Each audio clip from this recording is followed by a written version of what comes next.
So things are starting to get to me. I lose the world title, I come back at Multivania. I'm too distracted kicking ass to climb the fucking ladder. I come back, and I get to relive Omega Club History 101 for the 1000th time to get a shot at the Nexus Titan. Win all of that, I get my title match, and it gets moved back conveniently to a week where my running buddies are taking their vacation, and I get screwed by Uncle and his pet monkey in a Gimp mask. So by this point, I'm starting to get pissed. But hey, there's a tournament for the Nexus Titan belt. I'll just slide on in there, fight my way back to the top, cripple the Gimp Butler, and choke Uncle out while stuffing a wad of cash down his throat like the G-string of a stripper, all before taking the title. But no! Turns out I'm not even good enough to make it on the card. Ooh, but don't worry, Burnout, says Mr. New General Manager Aldini. I've got you booked for a match next week, he tells me. Imagine how I feel when I get here and find out I'm thrown into the Great Value brand Flashbang Creative Has Nothing For You 8-man showcase match. And find out the commentary team can't even manage to remember the number of times I held the world title. So here I am, the same place I keep finding myself. The biggest misfit in the multiverse. Too much of a monster to ignore, too unpredictable for the brass to bank on. New boss, same shit. So since we're under new management, I think it's time I yet again give my own personal declaration of intent. I'm gonna take some time, plan out exactly what I want to do. Maybe I'll start by taking one of these new up-and-coming rookies and tearing them apart piece by piece until there's nothing left but a broken and bloody reminder of what I'm capable of for the multiverse to see. Maybe I'll go after another former world champion, Rosso, Chaz. Hell, maybe I'll drag the MVP out of retirement just to add another name and notch to my belt. Or maybe I'll take a stroll on down to Flashbang and remind all of them who it was who took one of their 2 world champions and taught him what the face of violence and madness really looked like. So all of you, no matter who you are, where you are, or what you think you might be, better keep one eye over your shoulder. 'Cause all you really are is just the next potential victim I use to make a point.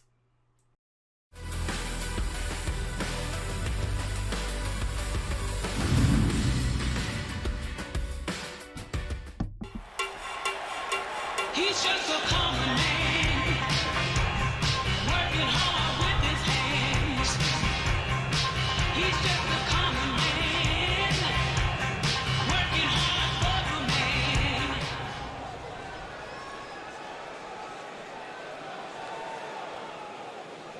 Well, thanks for that, Burnout. I guess I got something else to worry about on top of everything else.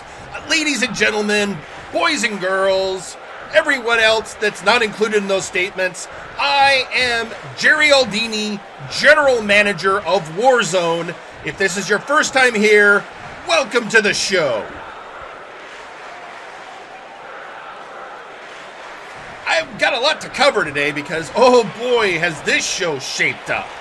So last week we were supposed to have a match of the Outlaws taking on Vinsmoke in the tag team tournament. Yeah, I know there's a numbers disparity there.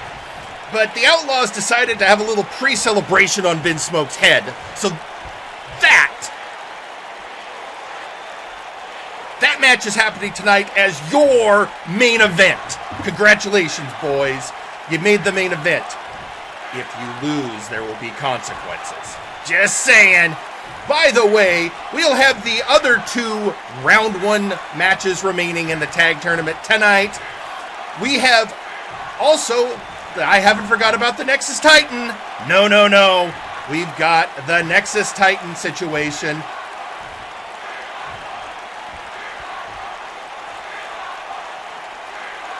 Ausir, Taran, Wilson, Son of Will, Defunk, and Lady Boots.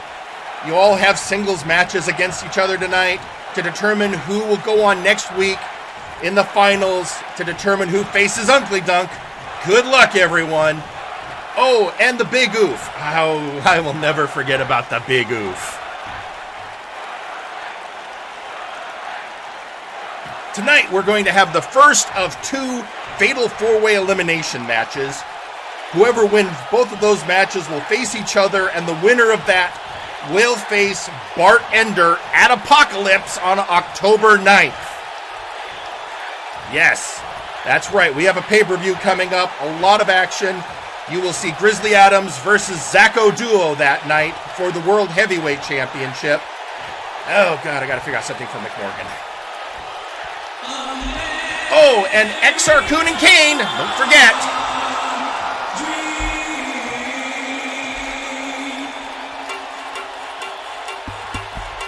He's just a common man. Yeah, thanks, everyone. Thanks a lot. Yeah, it's great to see you. Yeah. Enjoy the show. Don't forget to enjoy concessions. Ladies and gentlemen, welcome to the show. I, of course, as I just said, am Jerry Aldini. And tonight, this feels very comfortable. I am joined by my good friend and former broadcast partner on MNW Firing Line, Pete McPherson. Hello. Let's give a big round of applause for Pete. It's good. It's good to be back on air. Especially after you heard what happened to With the truck, production right? truck. Yeah. You heard about it. Hostums. Yeah, I heard. So for anybody out there that is unaware, we recently received word that the Firing Line production truck is missing, and the only footage is of one Mr. Hostums and something about Vegas. Yeah. Oh, and the and note was honk honk. Yeah. Note was left behind. Dear Jerry and Pete, honk honk. Yeah. So it's good to be back on air. I'm glad to have you. I mean, Eric Genericson's great. Don't get me wrong. I love Eric, but he's got his own show. Indeed. And I figured it's enough time him doing double duty. We can stand on our own. Hey, we're longtime broadcast partners. It'll be great. Better. Yeah. So with that, hey Pete, it's time for our first match, and as we have grown to love here on Warzone, it's time for a showcase. Are you ready? Oh, I'm ready. That's great, because here we go.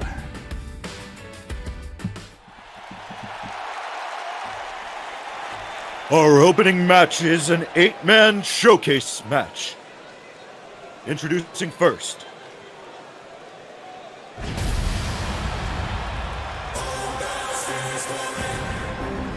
Flame Revenant.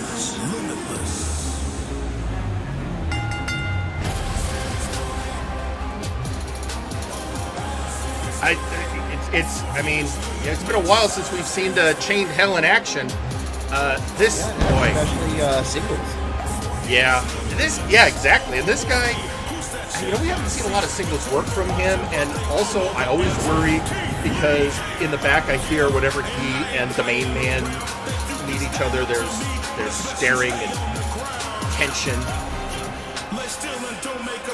Yes, the best way to say it would be is that the main man is unusually quiet around him. Which is strange. If that means anything. Yeah. And he's just standing in the corner. That's something you probably never felt before, Pete. The actual heat of the flames. Yeah, that is a lot hotter than I was expecting. Yeah. Don't worry. I keep some aloe on the desk. It's appreciated.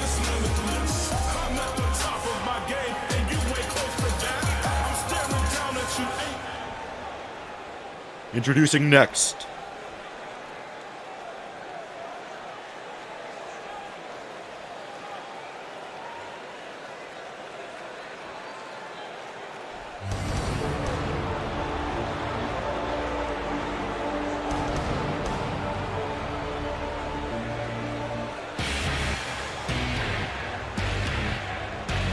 Dagarik. There he is, the Dwarven Prince himself, the Dagarik. This is a man, he is a staple in the hardcore division. I've really got to figure out McMorgan's opponent. He's a good choice. Multiple-time Warpgate hardcore champion, veteran of the Multiverse. Oh yeah, well, and with those, the Warpgate matches, he's a little more familiar with multi-man action and having to have a little bit more ring awareness outside of just your normal tag partners. That's true. I do another I feel there's been so many multi-man Warpgates. I want to see a little one-on-one action like we had again with Pupusa versus McMorgan recently. Right. I'm sure it's fine. I'm sure McMorgan is waiting patiently backstage to hear the decision of who he's going to face next.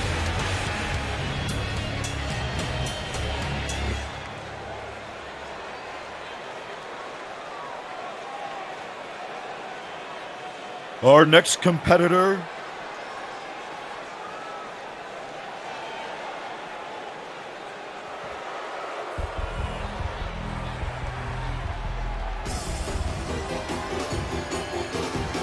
Oh, Mr.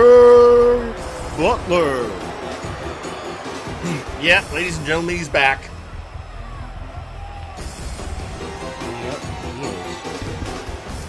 Yeah. This, boy, yeah. Yeah. I mean, I have to admit, I appreciate that he's, at least from the neck down, very formal. He's very, very dapper dude. I mean, I don't deny that. From the neck down. From the neck down, he's great. You know, you've heard the term butterface. You took the words right out of my mouth. This is more like, but his face. But it's it like doesn't. Butterface. What is face? But yes. Well, this tells us right now between Dagarik and Butler in this match, and Flame Revenant, it's going to be a brutal showcase.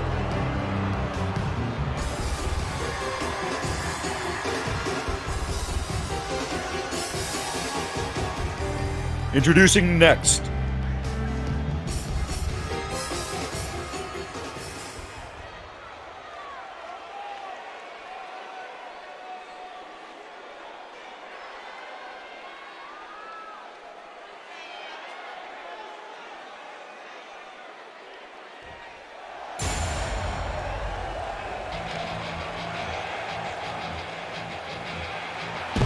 Gunner Birch. Here it is, the rookie of Omega Club. One of the proteges of Alpha Kong. Yeah, had a recent upgrade to his attire.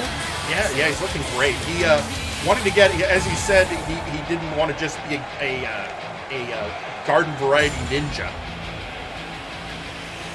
So, well, he's certainly not garden variety anymore, though. No. He is still a little green. A little green. Actually, he's still mostly green, but... Yeah, but he's in Omega Club. You know, the only two-time showcase winners on Warzone are members of Omega Club. That's true.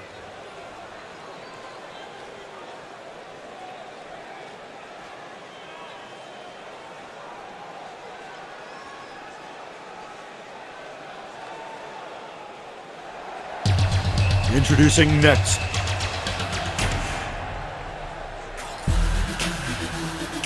The French daredevil, Lade Hireold.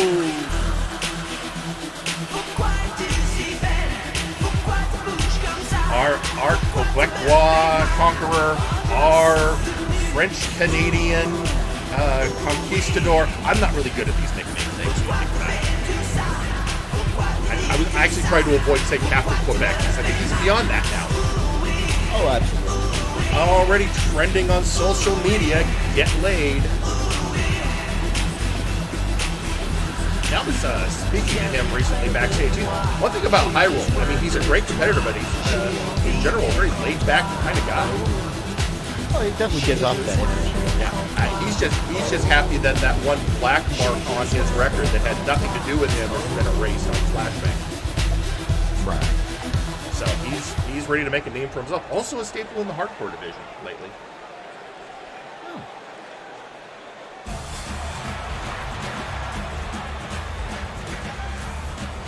Introducing next. Uzra. Uzra, who last time she was in a showcase, she won. Showing herself to be a fierce competitor ever since she got rid of whatever it was that was making her look like a caveman. Right, yeah. And my understanding, I haven't had a lot of chance to talk to her. The one thing I'm getting is I'm not sure what I get the idea that she's not a cave person. It's something more about tribal warrior. Maybe kind of sort of an Amazonian kind of thing. Something perhaps? like that. Yeah, I'm getting a good feel, but it's certainly a fierce competitor.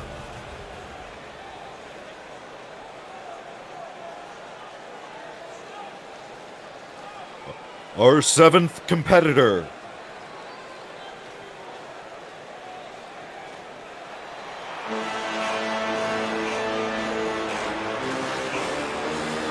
Battleground champion, Sasquatch Wing. Well, business just picked up. Let me get some of my squash roast.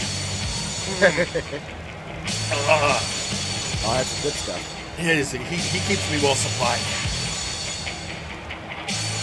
One half of the Outlaws, and as the announcer said, our battleground champion. I disappointed that the Outlaws got knocked out so early in the tag tournament, but we'll see what happens. There's a lot of competition left. Oh, but it's time for number 8. Our 8th and final competitor is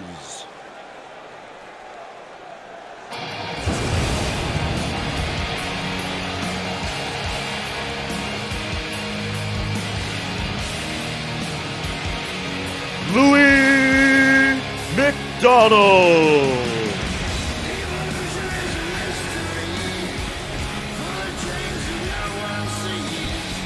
Yeah, Louis McDonald of Legion. Of course, his fellow Legion member Cain will be in a match later today against Exar Kun. If Cain loses that match, he becomes Exar Kun's apprentice.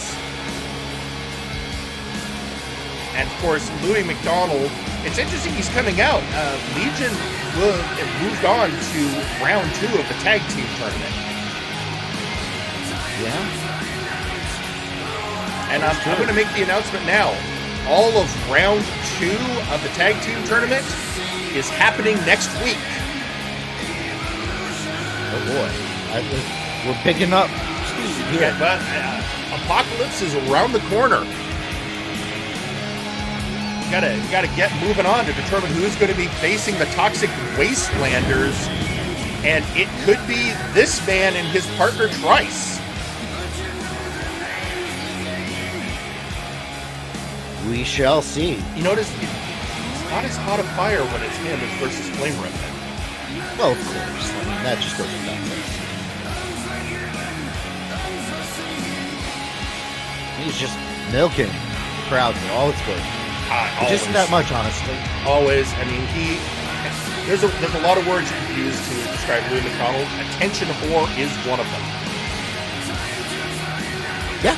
That checks out. And there it is. There are your 8 competitors for this 8-man showcase. I mean, I know Burnout was deriding being on the showcase, but it's like, you know what?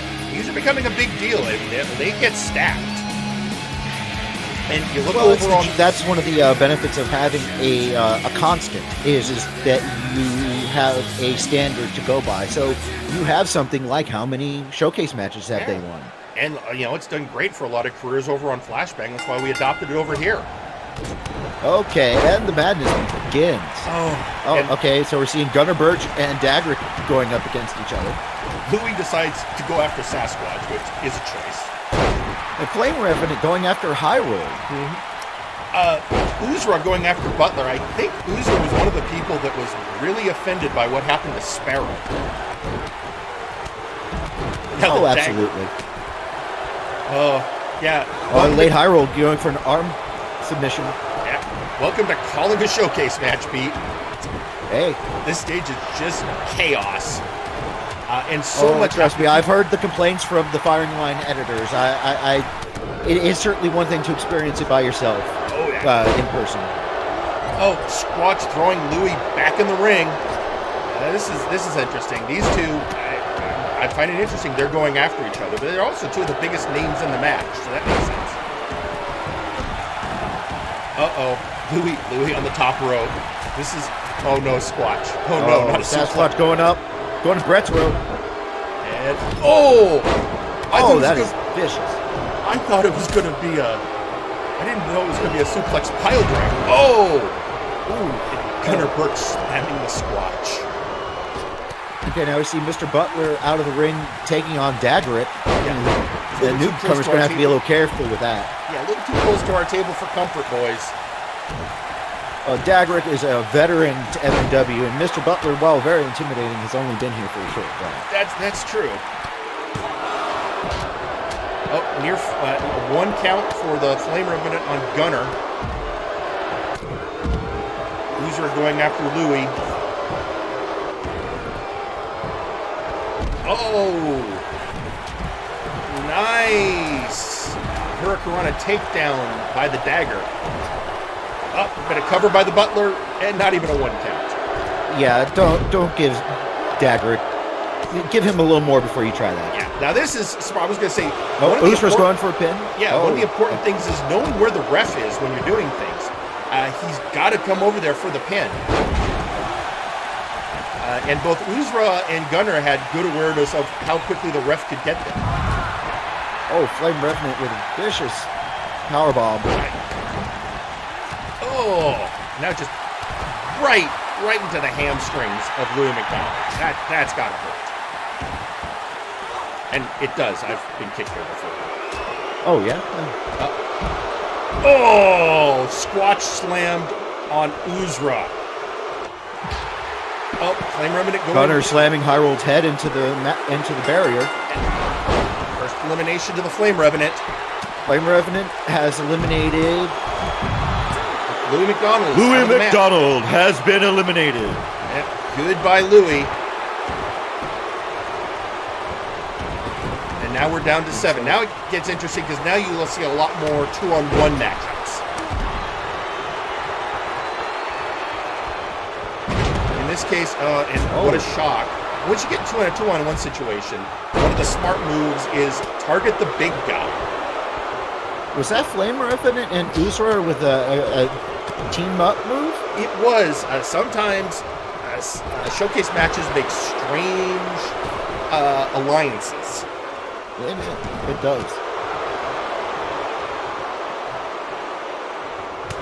Oh, there was a gut punch from the Flame Revenant on Gunnar. Meanwhile, outside dagger. Thank you. It's way too close for comfort. Oh, just trading blows right in front of us. Meanwhile, I see Uzra slamming the Squatch. Oh, vicious kick. Oh. I was going to say Hireold trying to clean the house, but I think he forgot he was facing, the veteran Laid Hireold. Yep, Laid Hireold not having any of that. Uzra with her second elimination. Sasquatch Wing has been eliminated. And who just... Oh, it looks like Butler eliminated Dagarik. Dagarik has been eliminated. And then there were 5.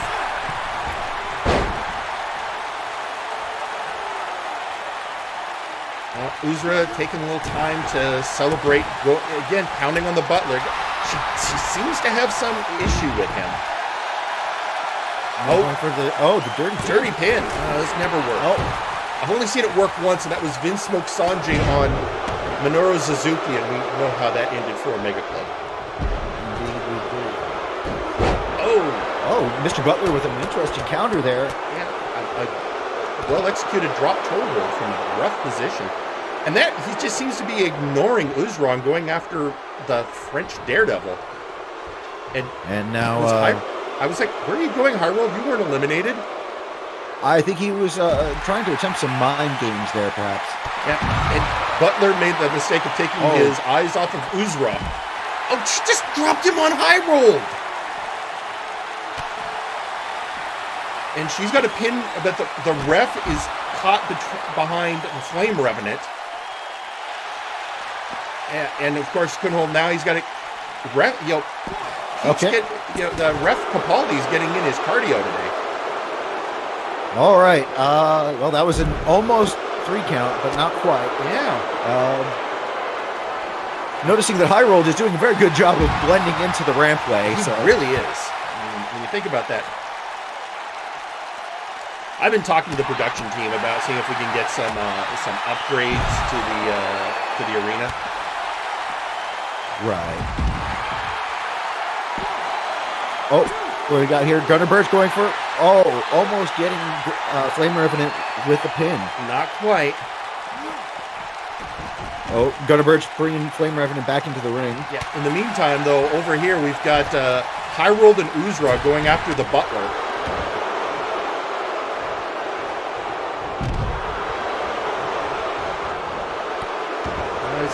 And Uzra's decided, taking her time, stalking the Butler and the Daredevil, and keeping the Rack so distracted he didn't see that Gunner had a pin on Flame Revenant. And just not able to get back to count the pin in time. This is rough for the ref. He's got to try and keep his eye on two very separated bits of action. There's a reason that some of one of our refs has earned the nickname Legs. It's true. Oh, we're getting a pin. 2 count. Almost. Cain, could you maybe? No, there goes the more? ref. He has to get back in to get the pin for Flame Man, Revenant. he's getting those steps in today. Oh, And that cameraman in the rafters is earning his pay. I hope that's a if that's a cameraman, we really need to up his pay because I don't know how he's able to do that. You remember Brad? Brad is pretty flexible. I mean, Those lupine reflexes. yeah. And that tail, I didn't realize it was prehensile.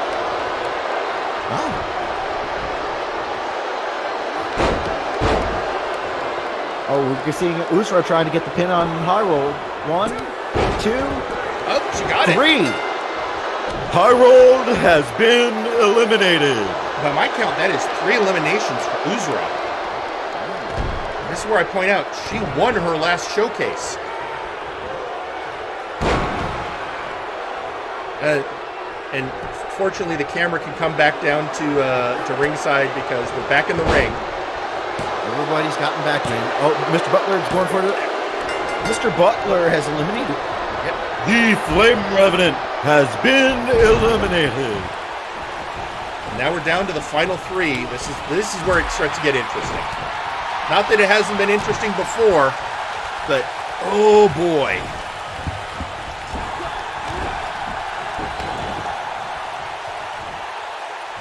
Go Gunner.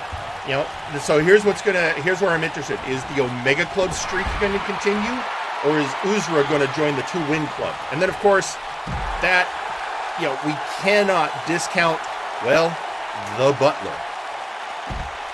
Never discount the Butler. Unfortunately, it's usually his fault. That's true. There's the ref getting over. And a kick out by Uzra.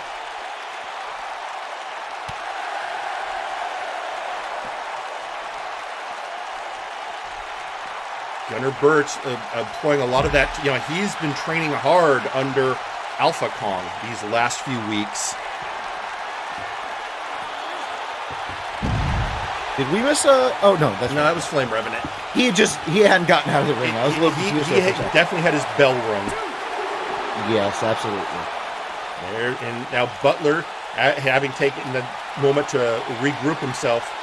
Ooh. With a brilliant reversal. Yeah, good way of getting out of that predicament. And now... Oh, that has got to hurt on the back, on the ground.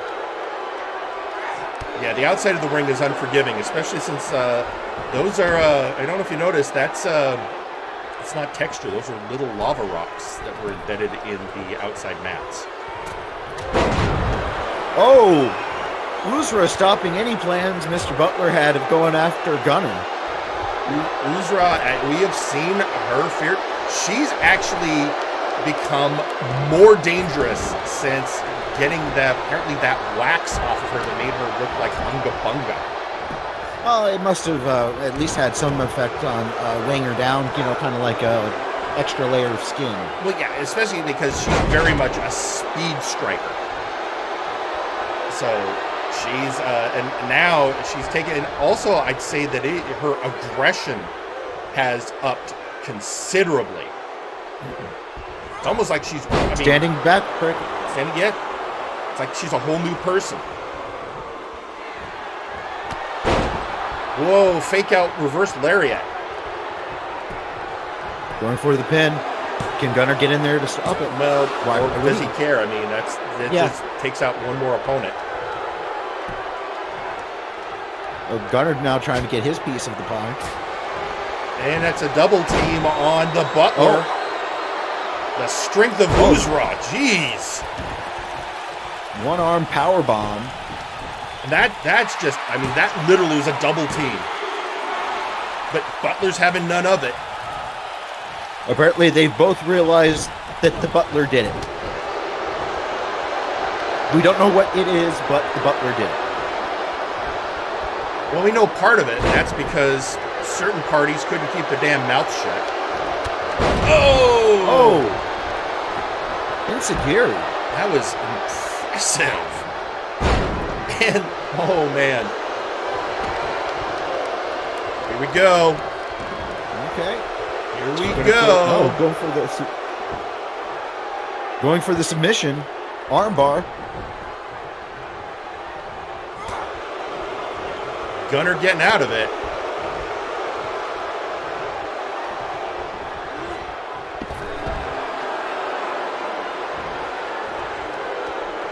Well, Gunner seeming to get a little bit of paying off from that training.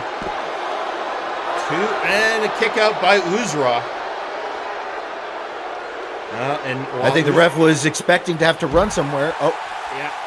Yep. If maybe just to get out of the way from these two. That's probably a wise decision.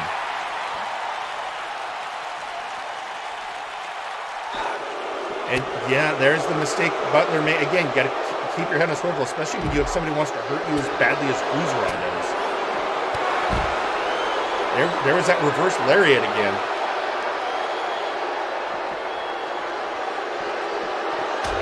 That might have been a mistake on Uzra. I think I would have let Gunner do whatever he was going to do to the Butler. Oh! I believe Gunner got busted open there. I think he did, and now Butler's in a penny predicament. 1, 2, 3. Oh. That was a close. Say what you will about the Butler, he is resilient to a fault. Yeah. One arm slam on the ground. It's like Cain is an going old for the friend. pin. 1, 2, 3. Finally. Mr. Butler has been eliminated. And then there were two. And again, it's what I was saying earlier. Is it going to be the Omega Club streak going to continue? Or is it going to be the second win of Uzra? That's an important point note to point out. I got those two backwards. Yeah, because this will be Gunner's first showcase win. But again, as I said, there's been a streak on the part of Omega Club. Uzra already has a win. This would be her second in a row. That's true. The only other two-time winners are Whitney Lee and Kelly.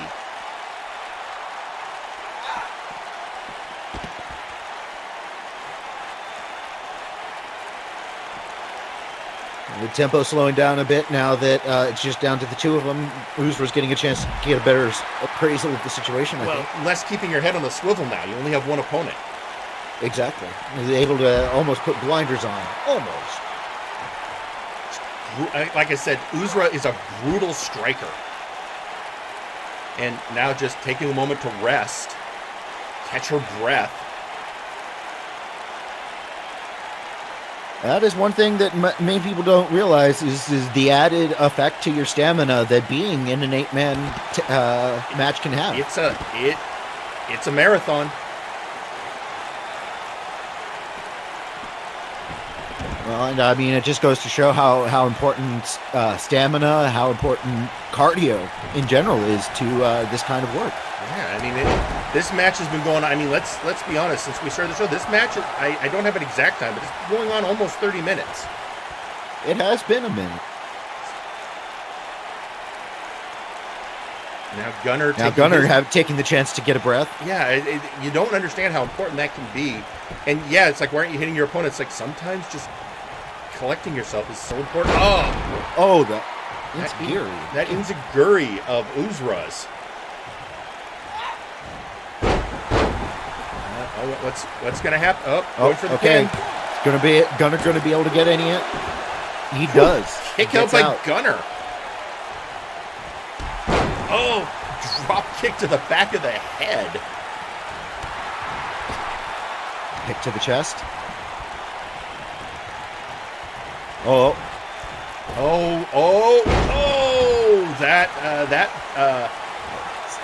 That is the Neolithic DDT. Yeah, springboard DDT off the rope, I believe. But fortunately, Gunner was able to reverse it really quickly.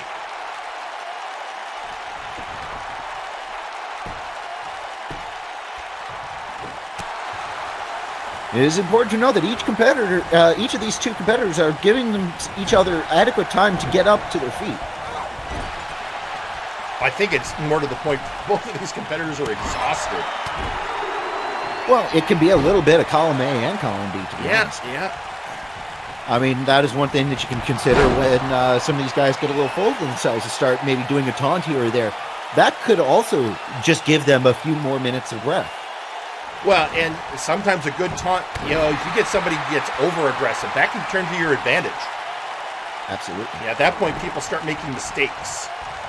And the last thing you want to do in a ring is make a mistake. Oh! There's that back elbow. Oh, but reversed by Gunner.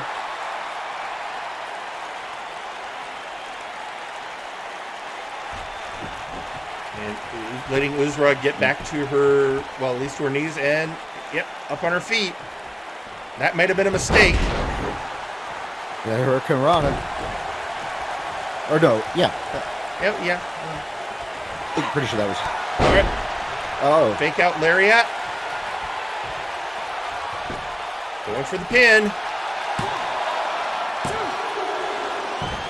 And again, no. And what is it going to take two. for either of these two to keep the other down? They're both hungry for... Uzra going to the top. Okay. Uzra is at the top rope, but what is she doing? Oh, both knees right on the chest. What is she setting up for here? And... Oh, no. Oh! And that is 3. Oh.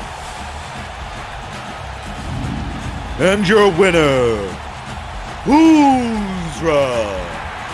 Well, there you have it, ladies and gentlemen. Uzra becomes the third Warzone wrestler to win 2 showcase matches, and in her case, in a row. That is correct. What is it going to take performance to deal with this primal force of nature that is Uzra? We will just have to see. It's madness, I tell you. Madness. Madness at every turn. But with that, before we get on to our next match, Pete, so you notice that after a few weeks absent, that Mr. Butler returned for that match. Yeah, I didn't. It's kind of interesting. So, well, now we're going to hear from him as he explains. Well, he gives us a little insight into what happened. Let's go to that now. Hello, Warzone. It's certainly been a while, hasn't it? Now, you're probably wondering to yourselves, Mr. Butler, how did you escape from the automaton nightmare you were stuck in? Well, let me tell you. I had just defeated Captain Hook in a duel on Big Thunder Mountain. Flashback. Oh, blast! You walk the plank! You are a worthy opponent, Captain, but this fight is mine. Heartless! Come out! What was that? Oh, not this shit again. Get back. Get back.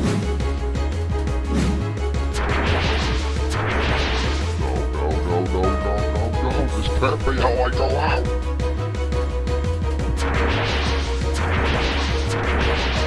one regret I have is that I never won a singles match. Wait. Is that?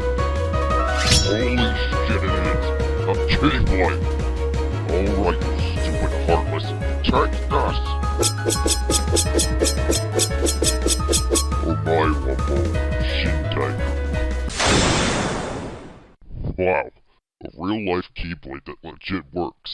I guess it really is a small world after all. I wonder if... Alright, now let's go rescue the boss. Okay, let's see if this thing can actually move. Perfect.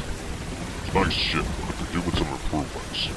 I'll get to that later, but for now, let's just get to the scene. Well, this is gonna be a bit of a ride from here to Florida. Maybe I'll put on some music.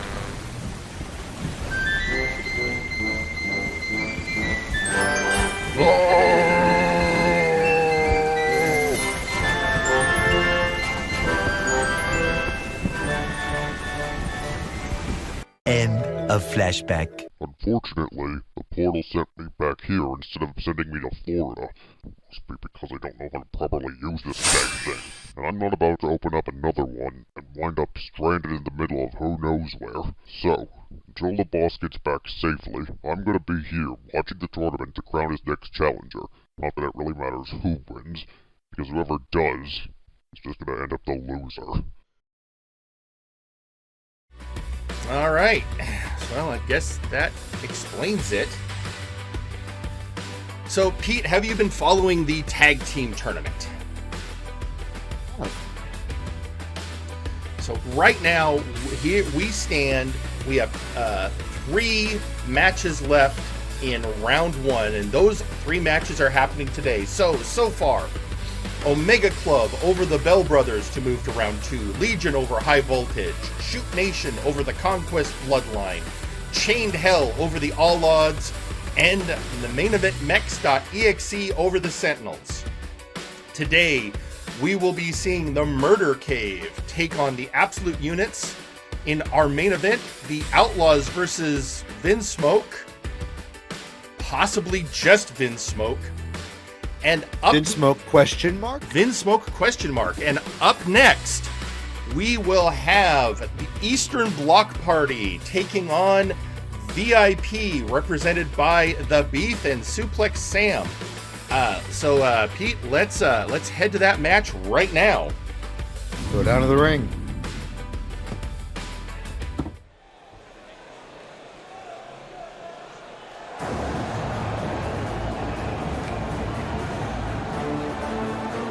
The following match is a tag team tournament. Our competitors first, Nice Ice and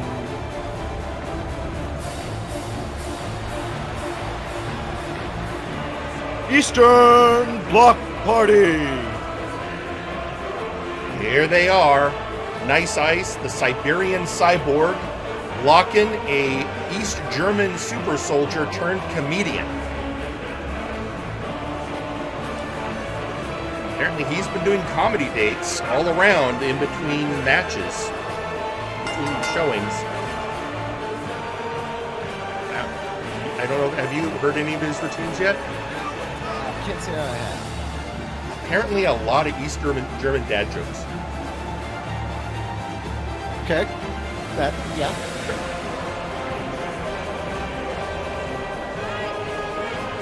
So here they come, and goodness, leaving those hammers behind. I'm glad, what you don't see here is the ring crew getting those hammers out of the way, especially considering who's coming out next. Yeah. Here's the thing, I've been liking what I've been seeing from this team. The Eastern Bloc Party turned out to be a great team. Blocken and Nice Ice have a lot of chemistry.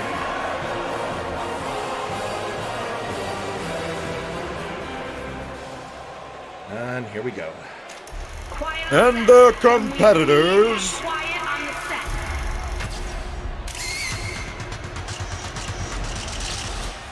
the Beef. Of course they're coming out by the... I don't know what it is with VIP. You know, they could come out as a team. They could. They don't. So today, not only do we have this match, but both Ausir Taran and Wilson, son of Will, are in action. Each one is they've won the right to move forward in the mini tournament to determine Ugly Dunk's competitor for the Nexus Titan Championship. They both won on day 1 of that mini tournament. So of course, Defunct and Lady Boots both winning on day 2. The first of those matches will be taking place after this one. And finally, introducing their tag team partner, Suplex Sam of VIP. And here he comes. Suplex Sam, you know, proud member of VIP, although I'm sure one of the things he's got his sights on is who they have to face if they win this match. You do realize how that bracket is shaping up there, Pete. I do. If VIP wins, they take on Shoot Nation and Sam's old partner, Devin.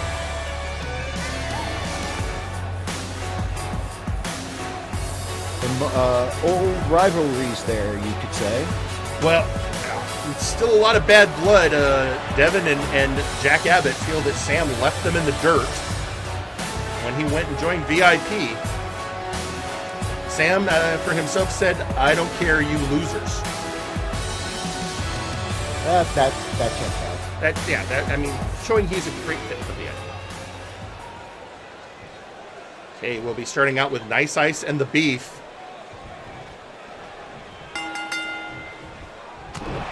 Oh!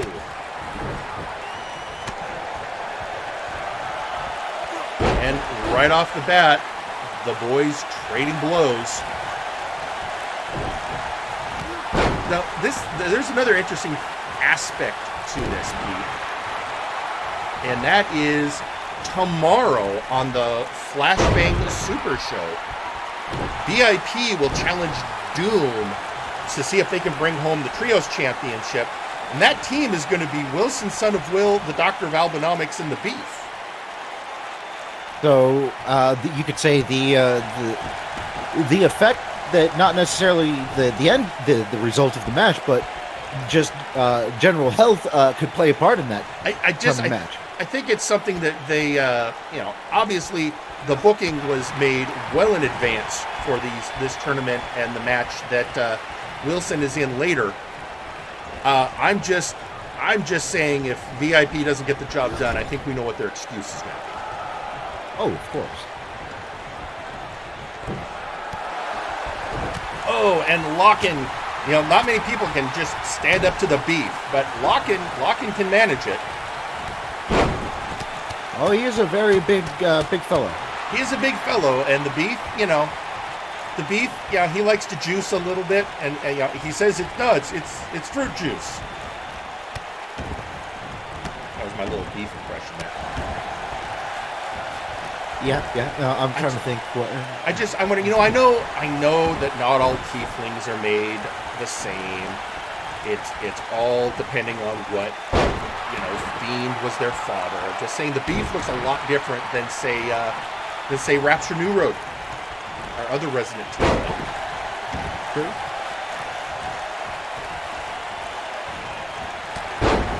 So, you know, we're hearing from the crowd they could sub in Ausir. But Ausir has a match today. In fact, the only member of VIP that doesn't have a match today is the Doctor of Albinomics. That's very interesting. Yeah, he's been taking it easy ever since he was beat by Lady Boots. Oh, okay. Yeah, no, that makes sense. And yeah, that makes perfect sense. She kicked him in the head a lot. Good. All right, it's and like, you know when records get really scratched? Oh yeah, like that. Yeah. And Sam and Lockin. Oh, nice shoulder slam by Lockin. And here's the showing Lockin and his strategic thinking. He knows sometimes the best thing is tagging your fresher partner. The Beef was going your one-on-one with... pressure more cyborg partner. Yeah, yeah.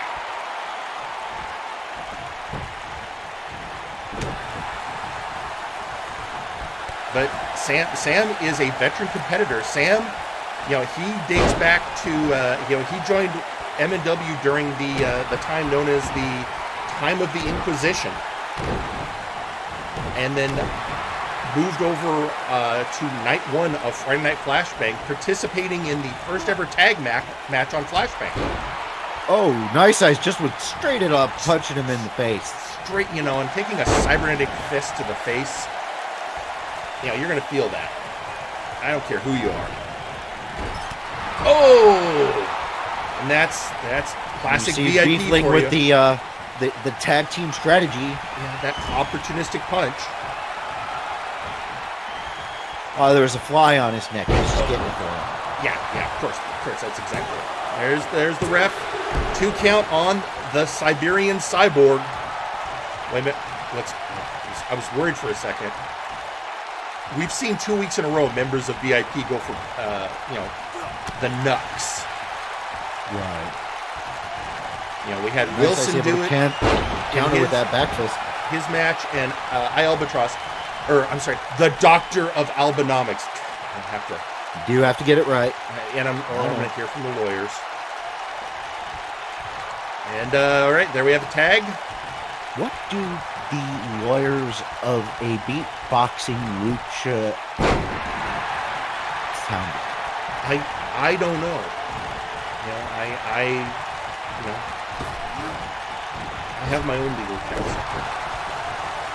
Yep, that is Gordon Wheeler. Yeah, correct. Unfortunately, he's on vacation right now. So I heard. I hope he has a lovely time. Yeah. In fact, and I'm sure he's on everyone's mind here, since this is all about who gets to face him and his partner, the Bane Man, for those tag belts. Yep, that's the whole point of this whole crazy tournament. Yep.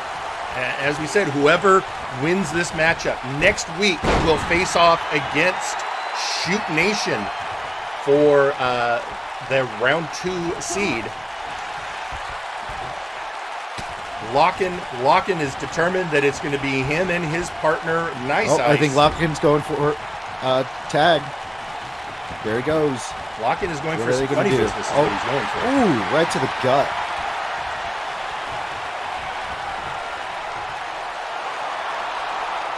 Oh, Locken in that grip. I mean, but Sam is determined to get out, and he does. All right, and into the corner. Sam, though, deciding, you know what? I'm going to just keep beating you myself. And, I mean, he's doing a fine job, but I would think at this point it might be a smart move to bring in your partner. Bring in the freshman. Interesting move on Locken's part, keeping the ref distracted and breaking up the pin. And, all right, the Beef getting Locken out of the ring. Nice Ice is by himself now, getting a clothesline to hell by suplex. Oh! Jumping drop kick. It's a drop kick, or is it more of a Pele? No, Pele goes more that's true. Maybe it needs a circular. It's more forward and backward, not side to side. All right. It's named after a Pele kick, which is basically a hopping bicycle kick. Oh, all right. Thought it had something to do with the soccer player. Yeah, no, it does. Oh, all right. Meanwhile, in the match, Suplex Sam working over the leg of Nice Ice. Hasn't really done much of his signature, his main relevant moves. On the other hand, posing like a beach bum. With that gold netted chain? Apparently, yeah. Apparently it's pure gold, too. Just one of those VIP flexes. At least that's what we are told. I bet you it's gold. I mean... Going uptown. Oh, speaking of being suplex, Sam has been suplexed. He doesn't know how to feel about that. I don't think he's happy about it. And taking it. Now what's coming here? And what's he said? Goes for a knee to the gut, Lock-in, and Lock-in's like, no. Beef desperate for a tag. And on the other side of it, you see Nice Ice just trying to catch his breath. Yeah. What's Sam set up for here?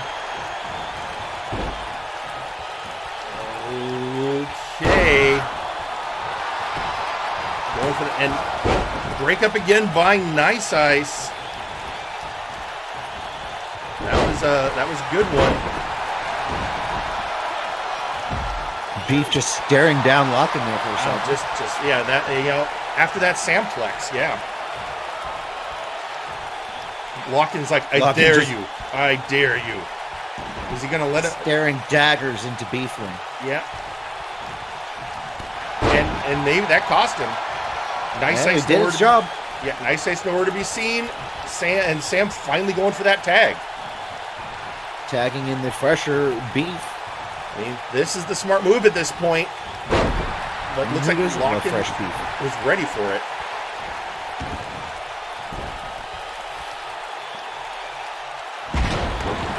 Oh, pile driver just with all that power that Lock-in can bring.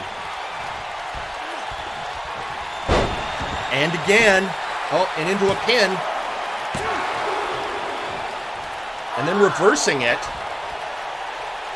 Feels like a modified Boston Crab.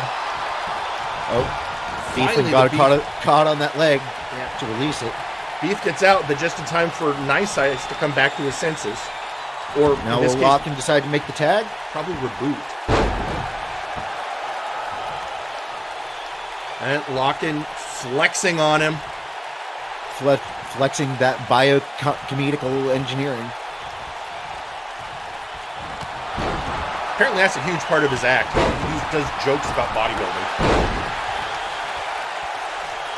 Well, if you gotta flex, you gotta flex. Yeah. Into the corner. He's setting him up. What's he setting him up for? Oh, that's a brutal. Right into the turnbuckle. Yeah, right. Using the turnbuckle legally. Nice Ice going for the block. Let a 2 count. Nice Ice getting the make sure the interference didn't happen. Staring at Sam. Beef's got Lock-in in the corner. Chops and punch, and then just stomping him.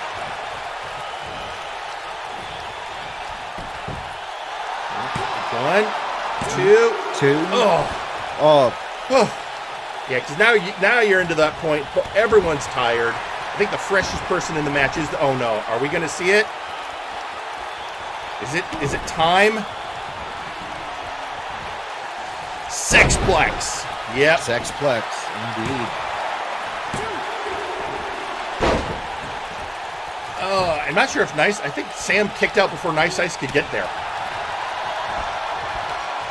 Taking care of Suplex Sam while the legal man Lock-in getting. Oh, here it comes. And the clothesline. Yep. Somewhere Brody Lee is smiling. 2, 3, and there you have it. Does it. And your winners, Eastern Bloc Party. All right. Eastern Bloc Party moves on to the next round. They will face Shoot Nation next week in round 2. And but don't feel bad, Beef. You're going to have plenty of opportunity tomorrow to see if to win some glory when you go after Doom for those trios belts. That's going to be great. I'm sure it's going to be fine. Fine. No problem whatsoever. How are you? And we're hearing Bloc from. I think we are hearing from the one, the only, the Scorpion, Jack Abbott. Bloc Party, looking forward to our upcoming match. A little sad I couldn't get my hands on Sam again, though. Yeah, fair. fair. But you know what? That's fine. That's fine. You know why? Because you're going to have a great match. And, all right. So we got a lot coming up. Oh, but, what? Well, first we got to hear what? See it? Okay, go ahead. What are you, Oh, I'm hearing something from the back. Yeah. Hang on, I got really. Look, I told. Okay, yeah, no, he can come out. No, I'm fine with it.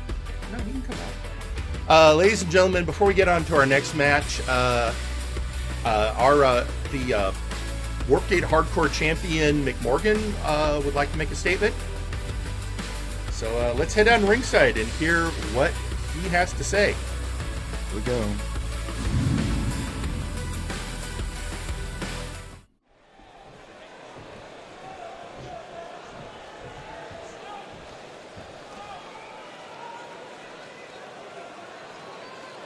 You'll get around to telling me who my opponent's going to be eventually, Jerry?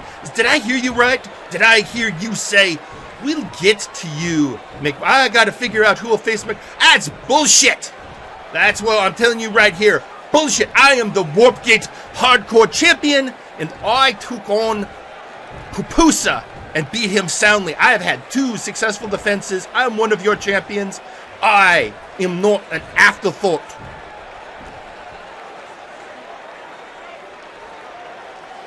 I want an opponent.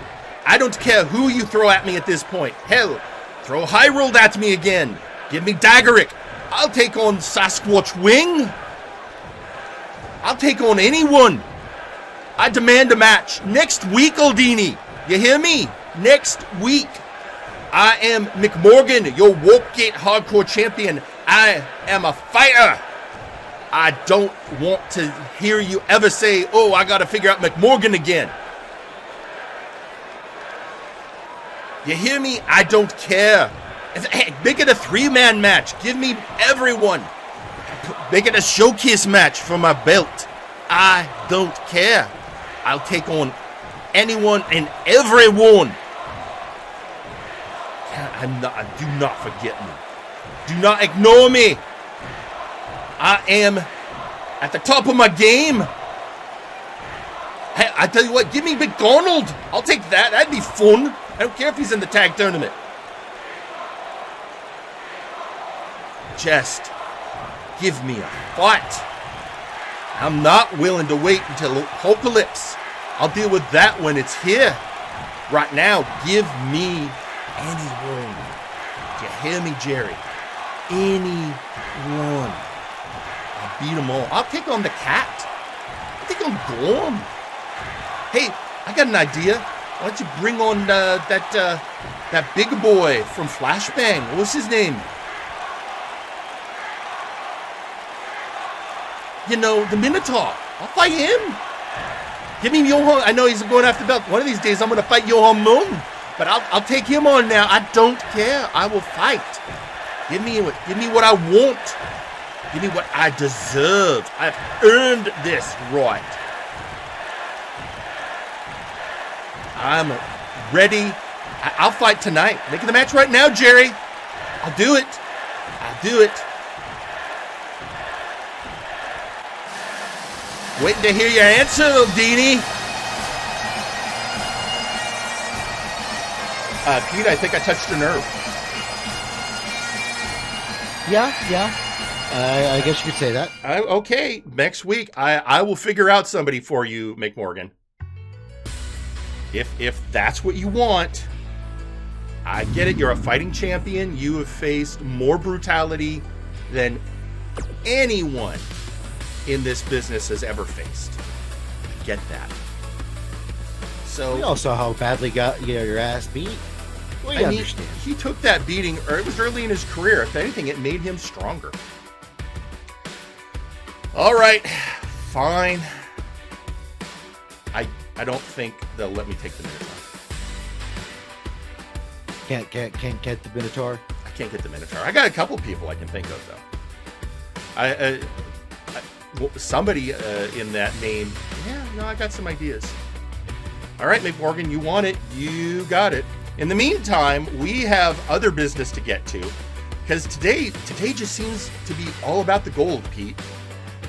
And one of those is determining who is going to face Sir Unkley Dunk for that Nexus Titan Championship. So if you're ready, we're going to go to the first of 2 matches today to determine who's going to take them on. Oh, well, yeah, I think, Let's I head think I'm down. ready, yeah, man. Yeah, let's head down to ringside and see how that goes. All right, well, let's go down to the ring. Yeah.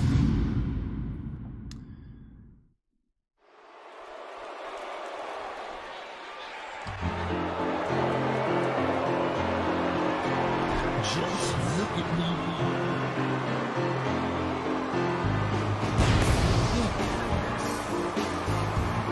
The following match is a fatal 4-way. Introducing first,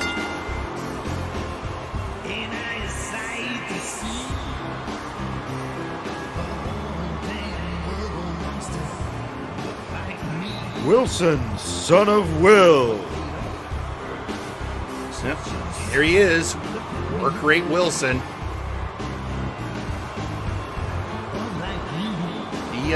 He on that first day, he won his match. He gets his shot. Of course, we won't say how he won the match. It's inappropriate. Also, hearing out on social media, I love how eager he is to fight. Man after my own warped stone heart.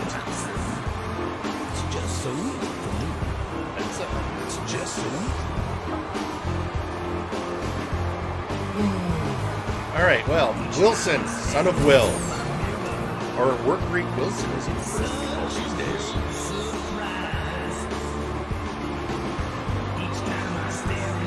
And, now, of course, both he and Ausir Taran won on day 1.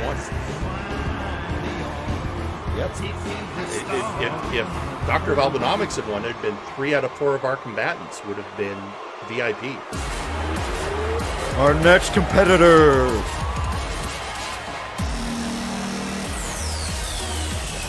Lady Boots. Now, I wasn't going to have Ausir Taran and Wilson son of Will face each other in the next match, mind you. I never said they were in the same bracket. That's true.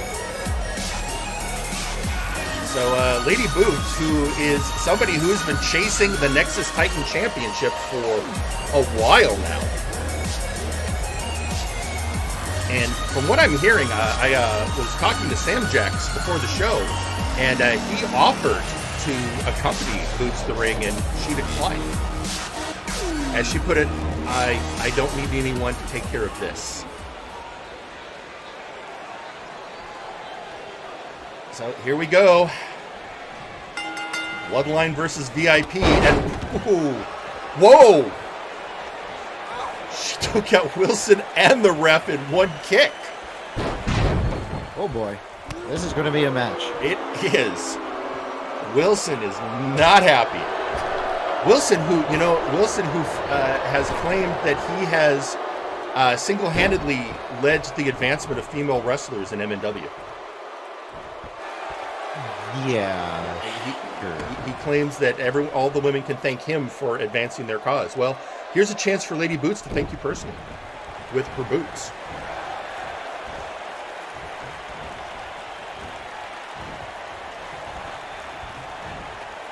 The crowd chanting out, "Boots is going to kill you." Yeah. It's like they already picked a favorite. Conquest Bloodline. Well, let's be honest. Yeah. When you're going against Wilson, it's easy to be the favorite. It really is. It really is. It's like an instant trip to getting the crowd to cheer for you. But here's the thing, Boots. You know what? That may be true, but Boots is no one to sleep on ever. We have seen her come out and just brutalize people. Absolutely. And after Creating blows. Yep, here she comes. Up. And slam by Wilson. Good old sidewalk slam. And now he's going for the cover. Trying to end this early. I mean, it's always a good decision. Tire out your opponent by making them have to do the kick out. It takes more energy to kick out than to cover. Now, oh! Wilson, definitely not, what a surprise. Wilson is not holding back at all. I don't think anybody expected any different from him. No, but then neither is Lady Boots. The Lady of Conquest is coming for Wilson. Oh, she's going for blood. Yeah. She is literally one of the best strikers that I've seen in the roster in a long time. Particularly, what a shock, she specializes in kicks. And, oh, right in the face. She knows his weakness. She's grinding her boot on his face.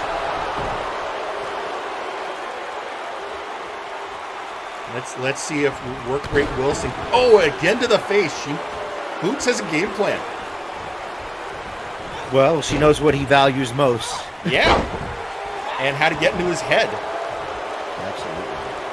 And, oh, she's setting up, Pete. Oh, tuning up the band. I think he's about to get the knee. He is. Knee right to the face. Yeah, she calls that one the Clint Eastwood. Oh, she's going for something else. Yeah. Rising knee. And going for the pin. And a kick out by Wilson. He's not going to go down that easily.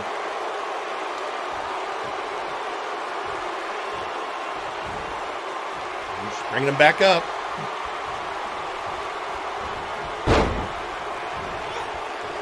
Oh, knee to the knee. That Wilson's feeling that. Again, one of those great things that you learn as a wrestler. If your opponent can't stand up, you've got the advantage. Take out their base. You know, in the before times when we had the MVP on Warzone, that's what he always did. Went after the legs. Wilson just brutal attacks on the lady. Bringing her up. And into the turnbuckle. Elbow for his trouble. Oh man, this is a great match, Pete. It really is. Originally, it looked Lady Boots was going to be walking all over Wilson with those boots, but Wilson's unfortunately holding his own. I mean, Wilson is a solid mid-card wrestler, I'll say it. Yeah. And Wilson going uptown. Oh! Dropping right on her, returning the favor of going after the legs.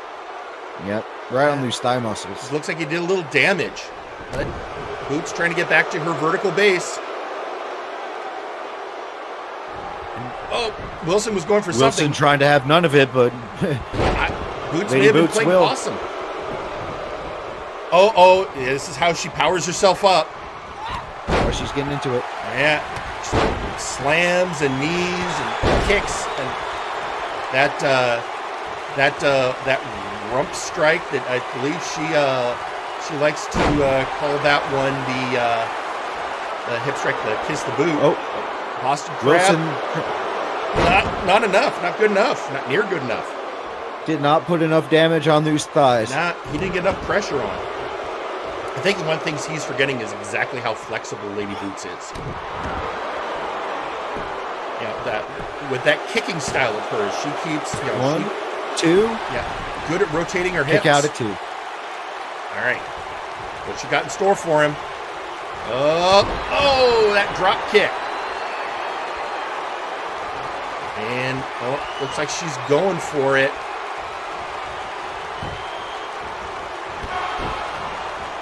Silo. Her patented silo. Driving him to the corner. Oh, knees to the... That was a kidney strike. Kidney strike with the knees. Yeah, I don't know if you've ever had one of those, Pete, that'll rock your world. Oh, she's coming for it again. And she's going for the cover. And she gets the 3. She does it. Lady Boots with the win. Lady Boots is going on next week. And your winner, Lady Boots. The Lady of Conquest. Moving on. She's going to face either Ausir Taran or Defunct in the next round.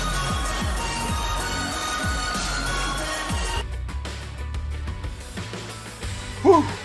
Very strong performance there from Lady That was a Boots. nail biter, Pete. It really got down to the wire. It did.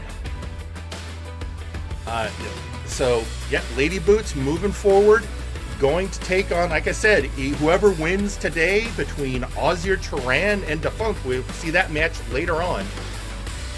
In the meantime,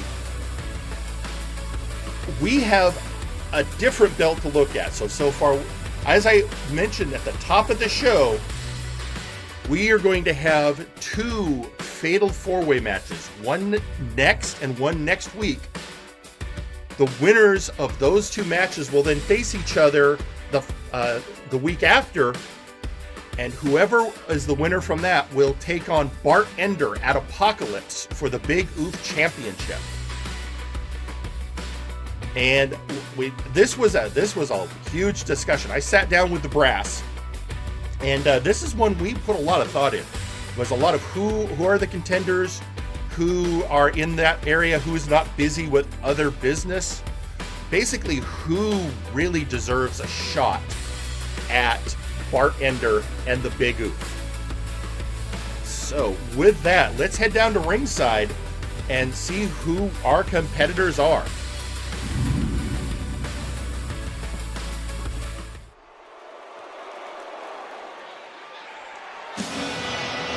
The following match is a fatal 4-way.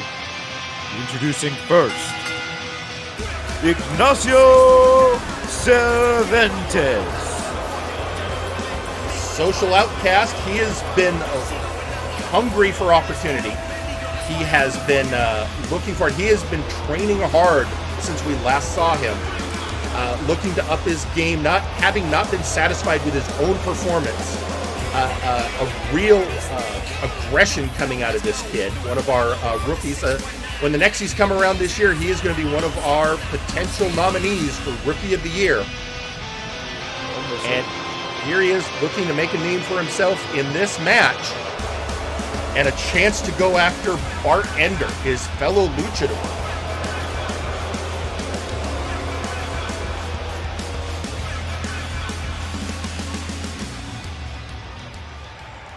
Introducing second,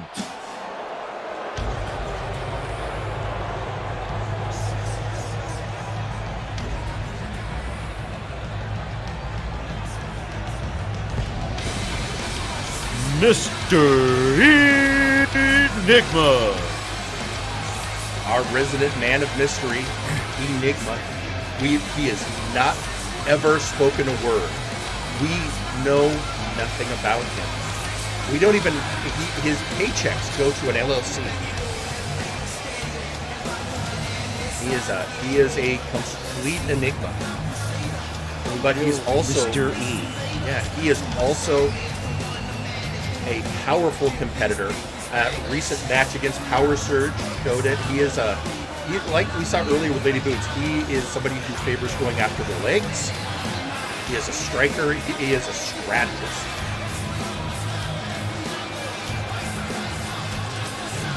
So already this is stacking up with Cerventes and Nigma. Introducing third,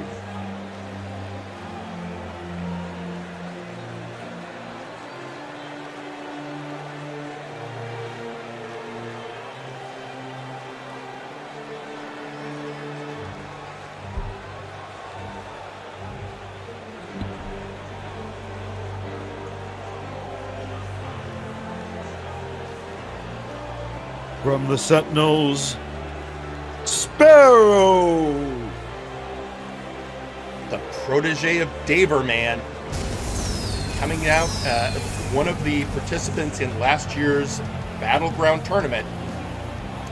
He is one of our resident superheroes, Sparrow, and looking at a shot at gold. It would, if Sparrow can go all the way, this would be his first chance at gold, although that's true of the other two men already in the ring.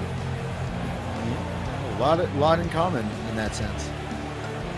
And you know, for being a younger member of the roster, it's oddly had a good bit more experience than some of the newer additions. Well, Sparrow came on like gangbusters when he joined. Oh, absolutely. You know, he had a great undefeated streak when he first started, including that Rumble match that got him into the Battleground tournament. And introducing last,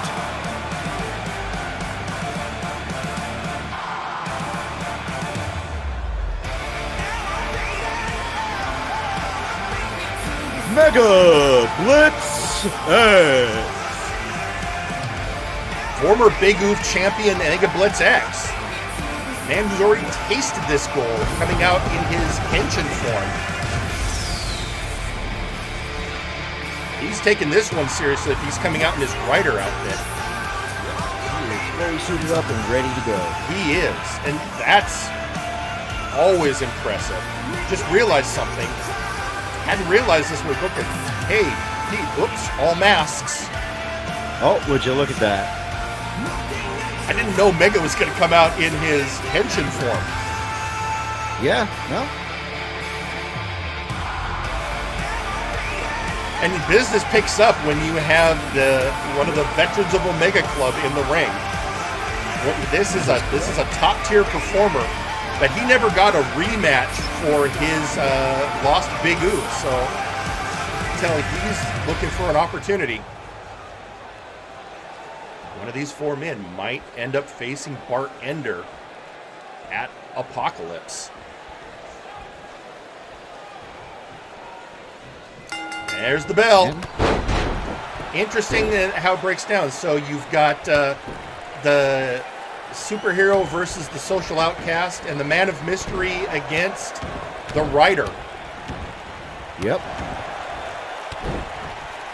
Yeah, sidekick and outcast, question, and blitz. Yeah. I didn't know how to do that. And you know, the weird thing, despite all the masks, only one luchador in the match. This is also true. But a lot of cruiser energy. Yep, we got a lot of high flyers and top rope fellas.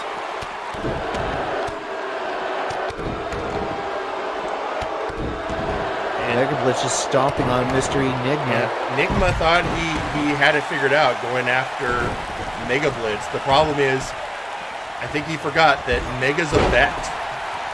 Mega's got answers to a lot of questions. Yeah, he's been around the block more than once. Not his first rodeo, as they like to say.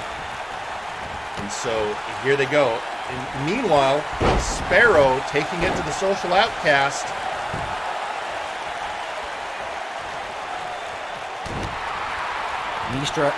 Leg strike counted. Leaping drop kick. I mean, this is the kind of matchup you want to see. I mean, and a lot of it was we were trying to go who deserves a shot, who is in that range, but who's also going to put on a great match. You can never not think about that when you're booking one of these things. Oh, absolutely. And I mean, obviously enough interest that the brass directly got involved. You know, I had a sit-down meeting with them to determine who's going to be in this match, and these were the four men whose name came out. There will be four more, of course, next week to round this out, and then one more match to determine the final opponent for Bart.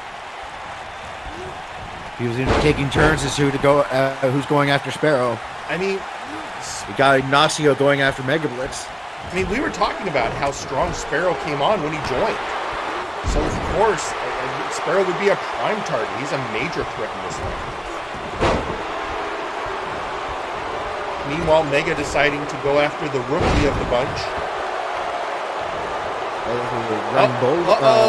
Rider's gonna fly. And excellent execution. As you would expect from a veteran. Out. First elimination. Ignaciao's out. Ignacio Cerventes has been eliminated. So Rider X taking out the first man, and now Sparrow and Mega both stunned, and you had Mr. Enigma flexing on him. Sparrow back in the ring and decides to focus on Nigma. Oh! The problem is he gave MegaBlitz enough time to recover.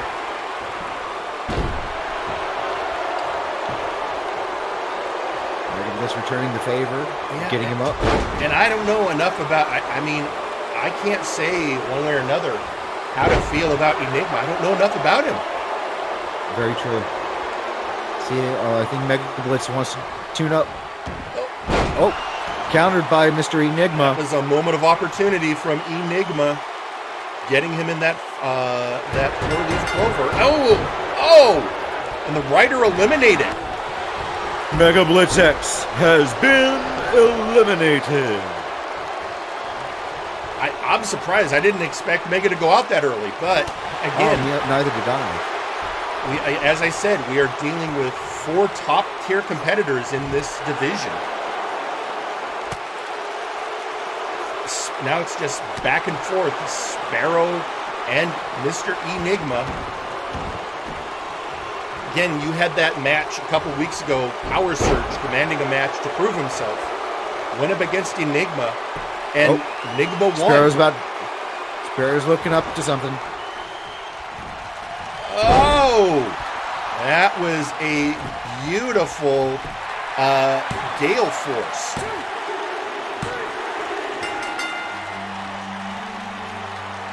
And your winner, Sparrow.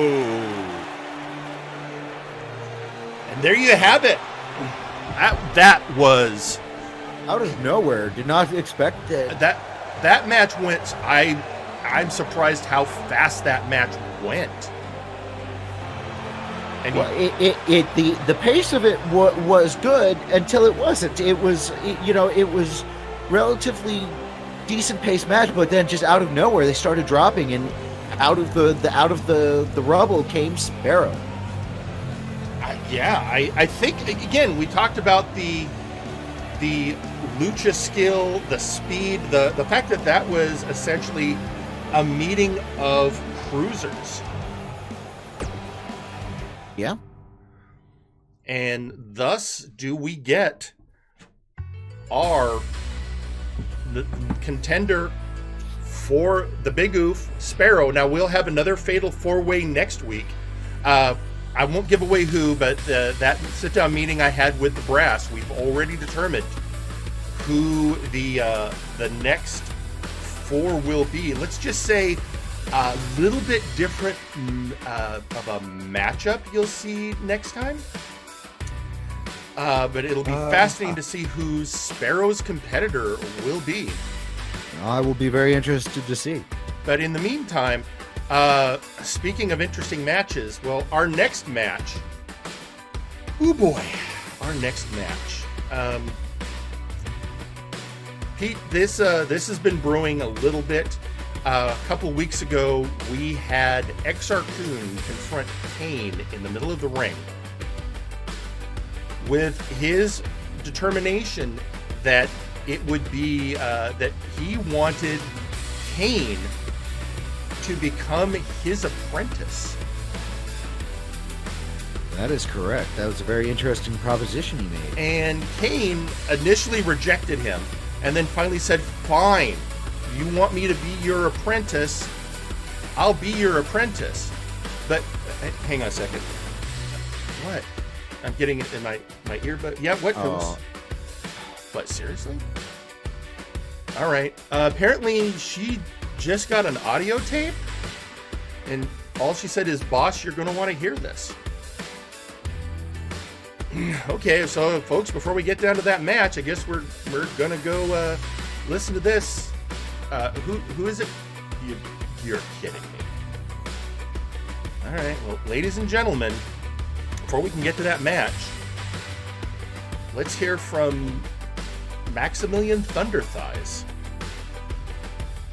Nice, Ice. I hope that was a legit enough match for you.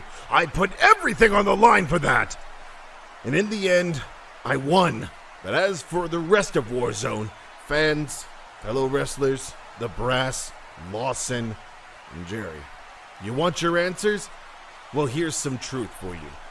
I beat Nice Ice clean, and VIP beat me, and they are going to win the Trios belts.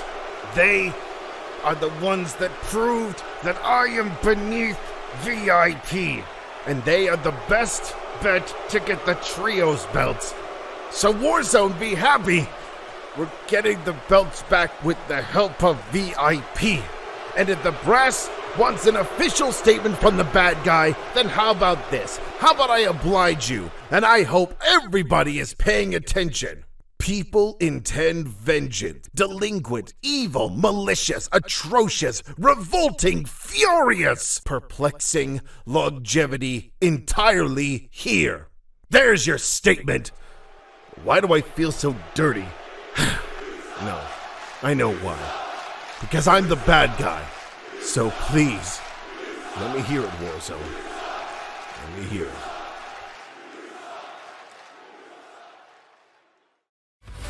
That's not satisfying. No, And not really. Oh no, Pete. Hang on. I'm getting... Oh, crap. Hang on.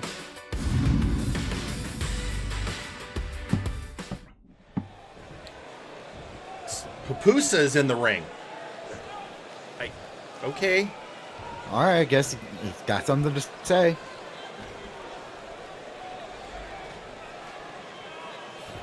All right, Max, I was the backstage and I was listening to that, whatever it was that just said, and that's like, you know what, Max? I'm just wanting to wrestle. You understand that? I'm an investigator, I get it. I'm a Pupusa Monkey PI, but I just wanted to wrestle. That's all I've been wanting to do lately.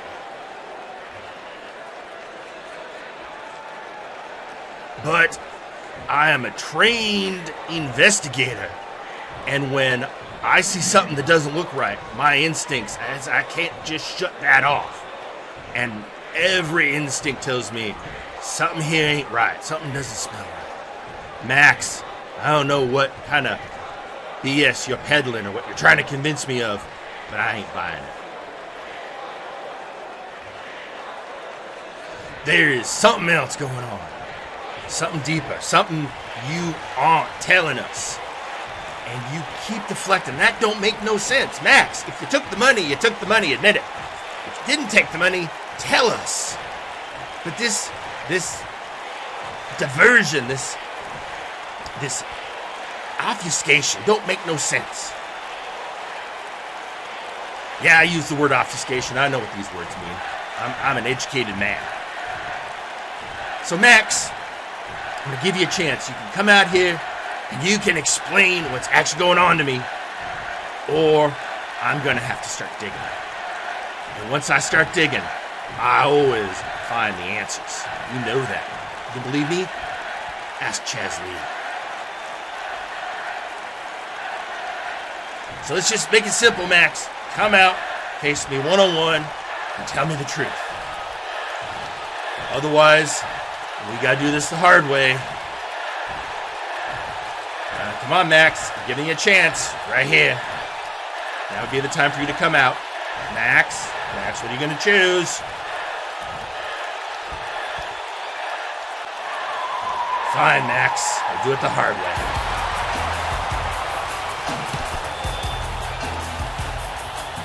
Well, Pupusa Monkey Yeah, he told me personally, yeah, I'm looking forward to just get back to wrestling now that all these investigations are done. But I guess you just can't keep a good investigator down. And he's one of the best. And tweeting out on social media, wow, we have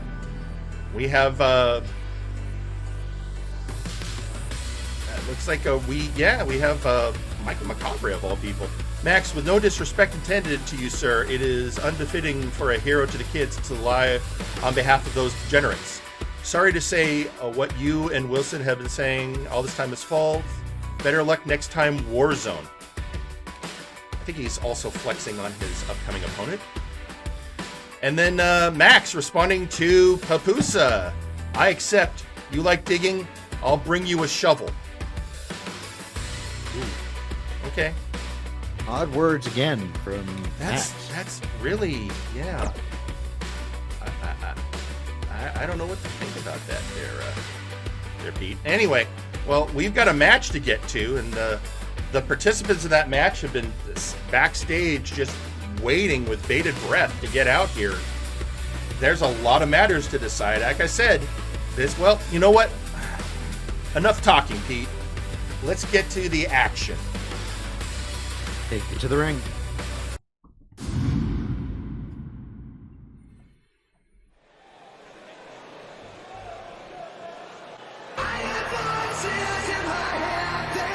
Following match is scheduled for one fall. Introducing first, it's gotta be Cain! Here we have Cain, member of Legion. Probably the one member of Legion with the most legitimate beef there is. And after a recent string of losses and frustration on his part, he was confronted by his opponent tonight with an offer. Now, Cain was not satisfied with that offer, but is giving Exar Kun a chance if he can win. If Cain loses this match, he becomes the apprentice of Exar Kun.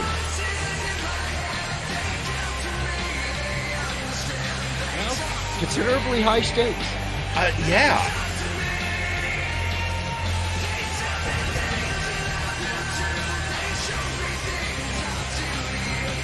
There he is.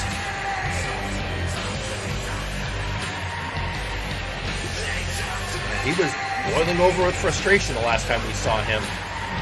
Let's see how he's going to be feeling tonight. As you said, he's one of the handful of people that probably has the biggest argument to make in that case. Yeah. Especially as he's never got the one thing he desires, get his hands on Dr. Grimm. Yep.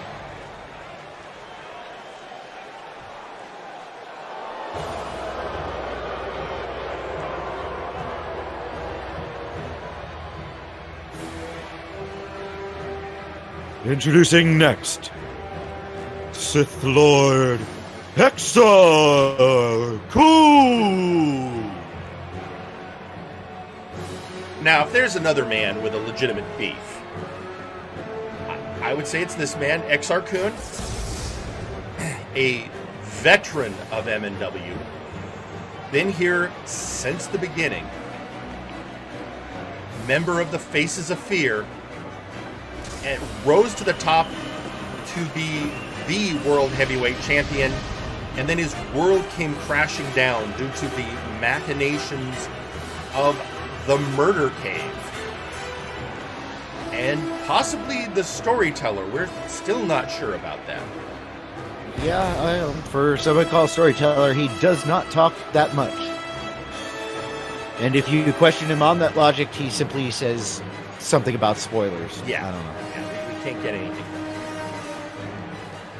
But Exar Kun, former apprentice, Fear Strikes, and in a Pick Your Poison match, Dr. Grimm sent Fear Strikes after Exar Kun, and the apprentice surpassed the master.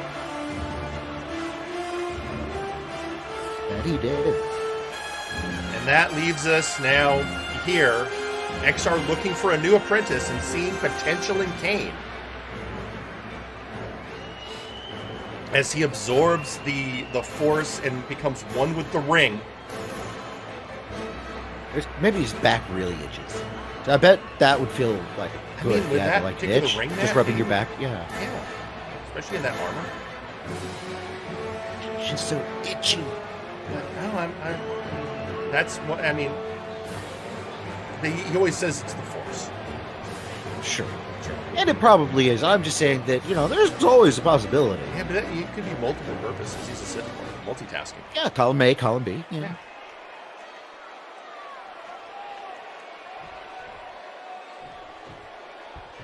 And we're off. And Cain with an early lead, taking the initiative. And brutalizing the Sith Lord. It's like I think initially he was focusing on Exar Kun's neck. It seems that right now his initial plan is just simply getting at the stamina and just wearing him out as quickly as possible to begin with. I mean, this is true. A slow pace always favors Cain.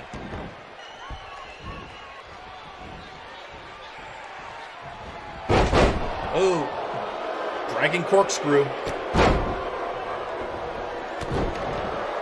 And now just stomping on him. Returning in the favor. Just Cain going back to the aggressive stance. This is going to be an interesting match. We've got the master of the Force and Cain, who is a skilled technical wrestler.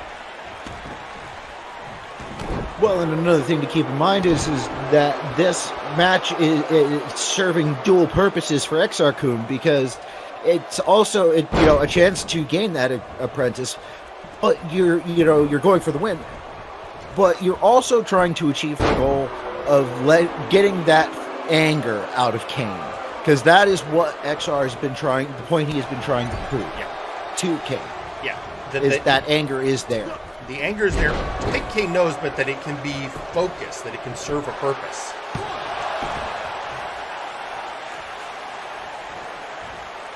And to teach Cain that peace is a lie. Just those elbows to the shoulders.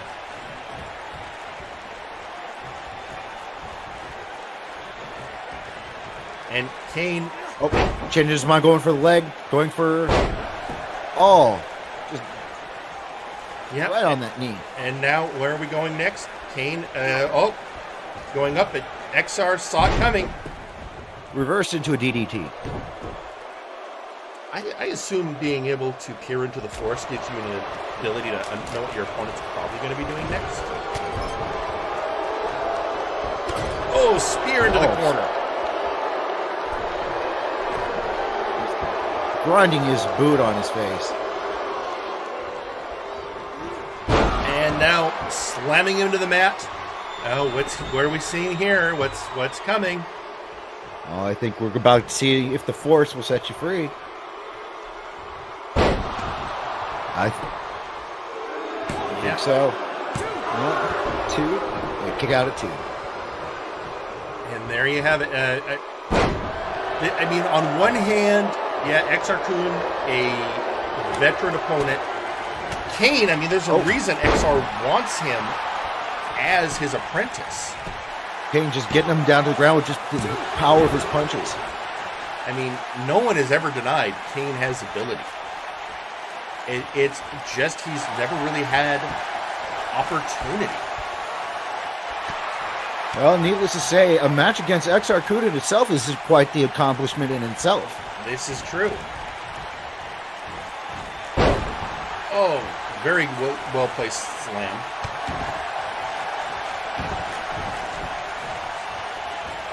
And a flip. Judo toss. Judo flip.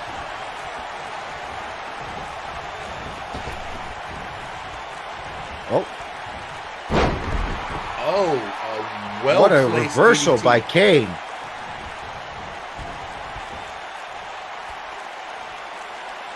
Exar, a little tired out, hanging by the ropes. Yeah, Cain taking a moment to assess the situation.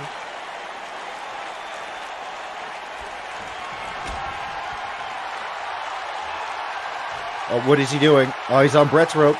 Bringing him up is... Oh, no. And down. Great suplex. Going for the pin. 1, 2. Kick out at 2. And this is one of those moments where you start going, well, what's it going to take? Well, it's going to start coming down to who's got more in the tank left. I agree. And another Dragon Screw takedown by the Sith Lord. And just stomping on Cain. Oh, and stomping on the hands. You know, it's not like the legs. I mean, an injured hand, you could conceivably still win a match, but losing a tool is always rough. Oh, sure. And Cain again assessing and dragging him to the center of the ring. And just stomping on him. Kick to the ribs. Kick to the leg. Another kick to the leg. Yeah, he calls this one the Back 5.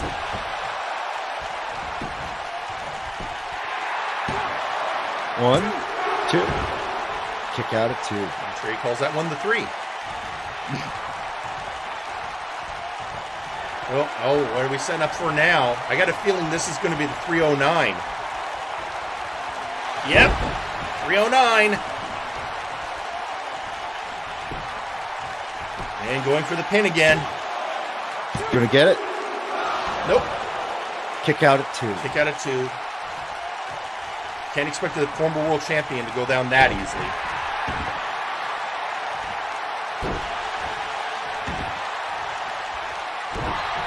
Stomping on him again. Oh, trapezius pinch. Oh, I feel that one. Oh, it's because that can, done right, it can make it hard for your opponent to move his head or his arm. Well, yeah, and that's one of the big things is it doesn't, you look to the shoulder, and it's not just the shoulder that it affects, though, it can affect the whole arm. Oh, yeah, it doesn't look impressive, but it's effective.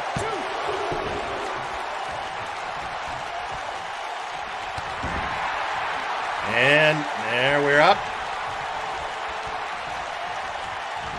And Kano!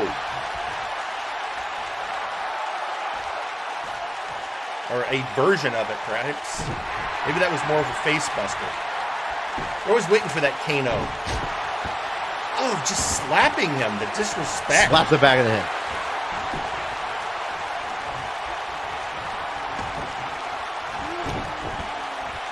You're not going after the arms? Yeah, Cain has been decidedly aggressive in this match. Just another 5. One for 2, and a kick out again by the Sith Lord. Oddly enough, not seeing quite the retaliation from Exar that I would have expected. No, looks like another 309 incoming, and he hits it. Oh, right in the ribs. See if he's going to get it. I mean, it's a good time for a cover, but nope, Exar Kun's still not going down. Now you're starting to see that frustration in Cain again, asking himself, what is it going to take? Well, I said it earlier. It's going to be what is he going to do with that anger of his? Oh, double axe handle. DDT. Oh, DDT. I think it was more of a, well, yeah. And wrapping him up. Trying to take some of the aggression back from Cain. But Cain, you get Cain, he's the master of many holds. 8,602. Yeah, at least the last time he told us. I'm not sure that number is accurate. Also, I've heard rumor he's saying that's more of a inside joke than an actual thing. Okay. But either way, up top. Oh no. Oh no. And there you have it. Getting in position, the ref counting 2. Kick out by Cain. Oh, I can't believe he managed to kick out of that. I thought that was it. I absolutely thought it was over at that point. Power slam, just throwing him over. I think this is over. I mean, I think Cain is about to become Exar Kun's apprentice. Just laying loose hammer blows. Oh, cutter. Going for the pin. 1, 2, and oh! 2.87 something. Where is he finding the resolve? Cain is not going down. But now I think we're about to... All right. Back suplex. Oh, looks like he's about to have the force set him free.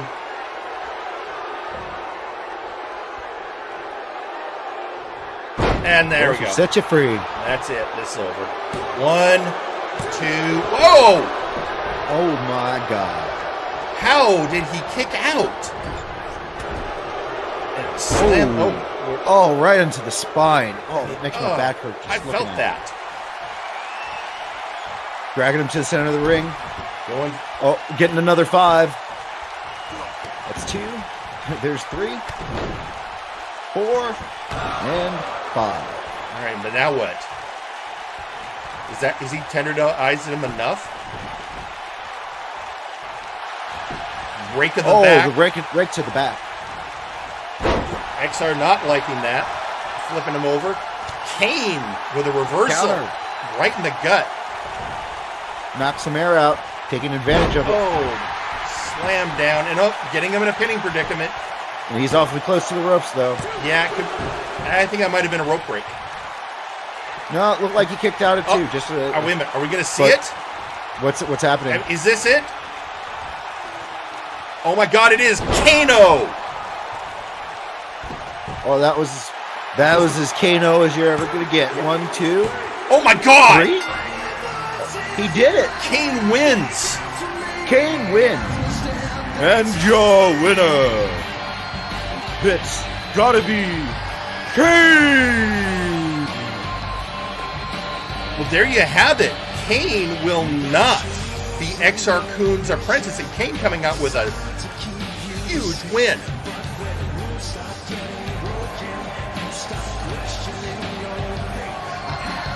Yeah, just absorbing the reaction from the crowd who are now cheering him. Make it in. And he Make it is. in. Amazing job. Congratulations, Cain.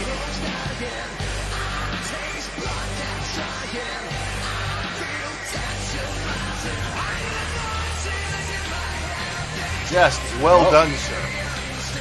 We will have to see if this will be enough to get Exar Kun off of his shoulders. Yeah. That was amazing. Well, yeah, I don't know what else you have to say to that, Pete. That was, especially because I hate to admit it, I wasn't expecting that at all. Well, certainly not that match itself. I mean, you could say, maybe an upset win or something, but the lengths that both wrestlers went to that match, I don't think anybody could predict. No, that was amazing. And hang on a second. What's happening? Well, do we have a camera back there? Well, yeah, turn it on. Jeez. Get back there. I need to see what's going on. You've got a camera. You should probably use it. Yeah, no, it's in the training area. We have a secondary ring set up for training purposes and for warm-ups. Oh, okay, I see Cain. That's Erlking West. Erlking. That's Erlking West. Yeah, Cain was confronted by Erlking West. I guess Erlking took him back to the training area, is just laying into him. I mean, he just finished that match. Yeah, just so you know, this is where wrestlers will go to do warm-ups. Just Cain, but why? I don't know. I'm amazed that Cain has anything left to defend himself. Me too. He just won a brutal match. And out of nowhere, Erlking comes after him and they just start going at it.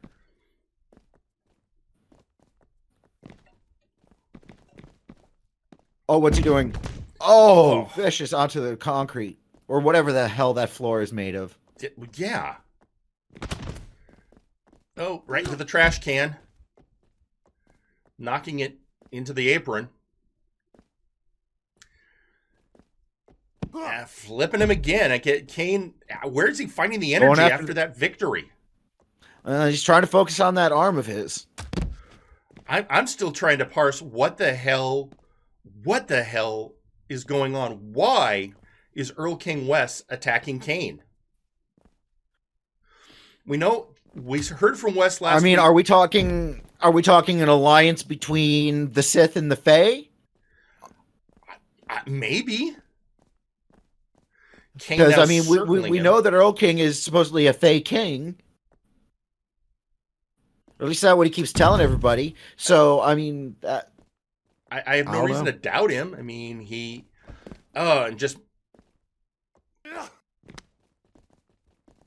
and getting him into get him up. Oh, reversing. Oh no, got the DDT in. Actually, it's a neck breaker, but yeah, that too. I like DDT. And just disrespect to the Fae King. This is insane. Where's security? Let's get somebody in there to break this up, guys. I understand. Are they allowed? Is security allowed to get into the training area? They're supposed. I mean, if security should get in anywhere, it's something. I hate to think something's holding them back.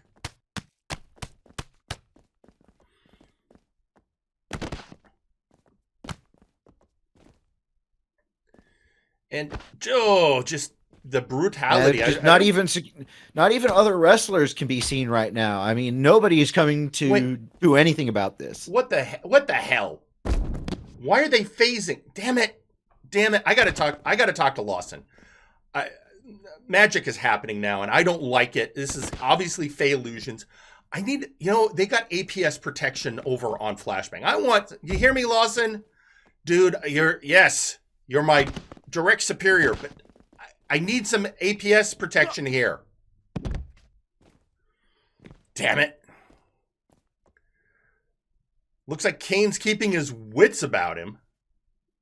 Well, Cain, while maybe not as familiar with Fae trickery, he is quite familiar with trickery in general. I mean, he was brainwashed by Grimm for all those years, so you may even think he has a bit of a resiliency to it, perhaps. Yeah.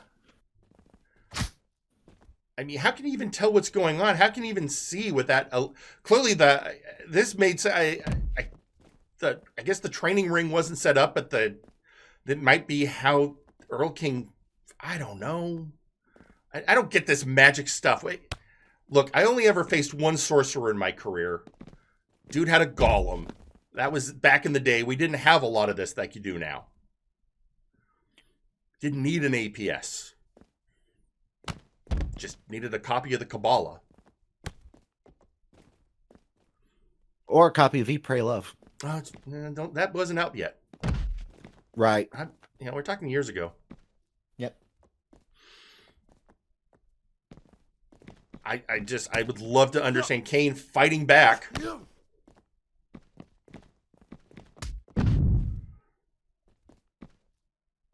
And it goes on.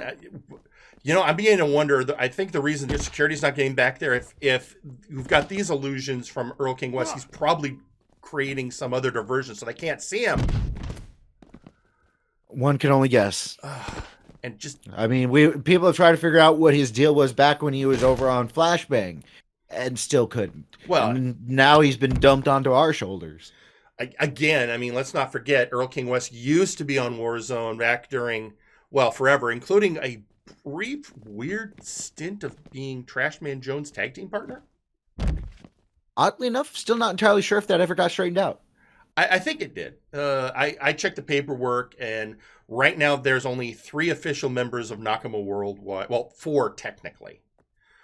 But Trashman Jones is currently, at the last bit I heard from HR, walking the earth. And Depth Charge is currently unavailable. Scuba diving. It does involve something with the depths. That's what I understand, yes. Sure. All right. Well. All right. Oh no. And more trickery. We got to turn it. Okay. Finally, I hear security getting back there. They found them. They're breaking them up. Never a dull moment here. Never a dull moment.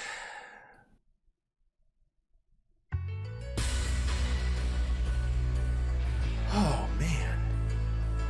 Well, we have now more questions regarding things related to Cain, because now they have gotten involved.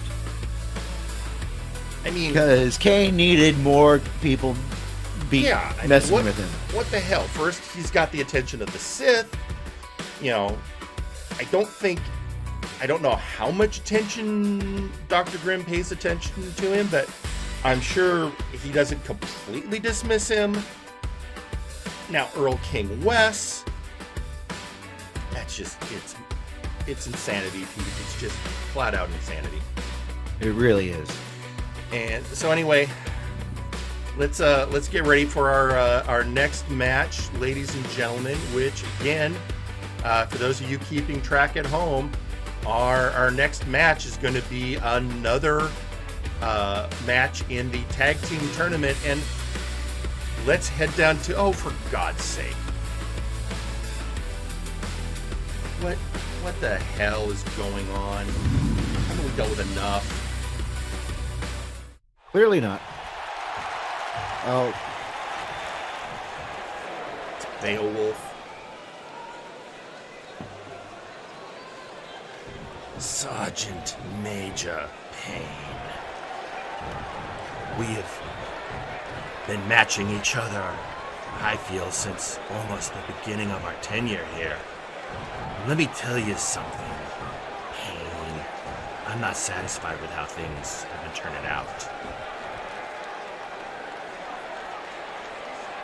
So I want another match, Major. How about we amp it up a bit? You know, we've met in showcases, we've met in singles, we've met in 3-on-3 tag matches. But you know what we haven't done yet? We haven't met in a cage. Yeah, how about that?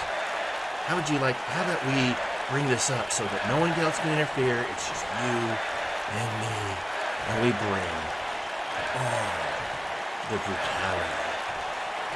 Does that sound good, Sergeant Major Cain? Let's bring your bony ass down here and tell me what you think about that. Jerry? There goes Jerry. Okay. It looks like Jerry is in fact going to go down to the ring to talk to this fella, and doesn't look like he's going to get what he wants, at least not right away. Hey, there he goes. All right, let's somebody give Jerry a mic, or well, I guess he's giving it himself.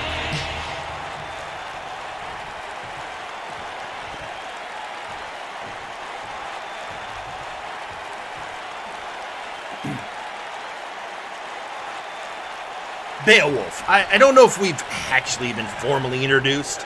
I'm your general manager, Jerry Aldini. I do a lot of things around here, including make the matches. I make the matches. The brass makes the matches, not the wrestlers. You're not even a title holder. What the hell? I know who you are, Aldini. Do you know who I am? I am Beowulf. I am the legend incarnate. I am the character you have read about in storybooks, and even had a bad CG movie made, although I like the guy they had playing. Well, that's great, Beowulf, but now you're a wrestler on Warzone. And there's a way things are done. And part of that is, we have the thing, you don't go early to things like cages. for example, you've had a showcase, yeah, you've had singles, you've had trios. And I've only won one of those, Jerry. That's just not satisfying. I want the competition. I want to prove myself against Sergeant Major Cain. If I have to have you hand it to me, then Jerry, give me the match. Give me pain.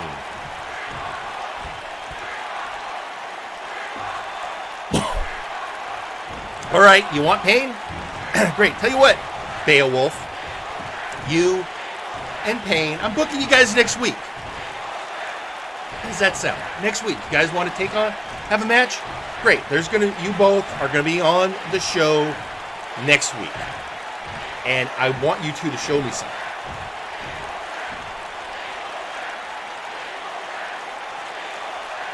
Oh, I'll show you something, Jerry. I will put Sergeant Major Cain through the ringer. I will finally get my victory over him and show I am the better warrior. So we're getting the cage, Jerry? Or what are we going to do?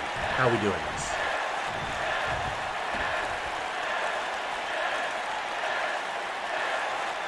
Oh, did you think you were facing each other? No. We'll have a match next week. You'll have a match, he'll have a match. Next week's going to be booked.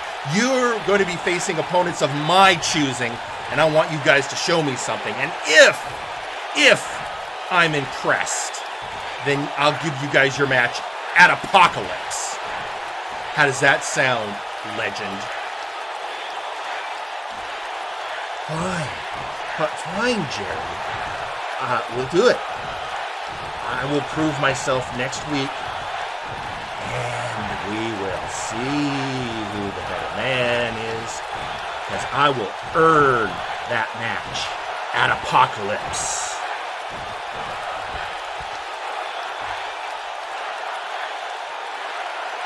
So, boss, thanks for the opportunity. Can't wait to show you what the legend incarnate is made of. Get ready. What's the term? Slobber knocker. That's what you mean.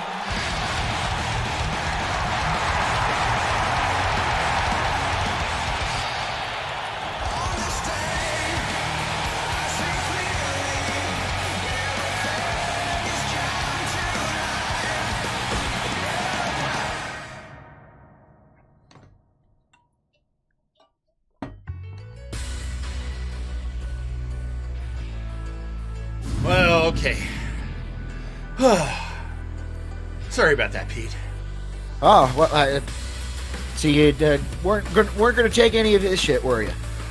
You know what? I am tired of these kids coming in and going, oh, we want to steal cage match. It's not how it works. You build to these things. You certainly don't give it away on free TV.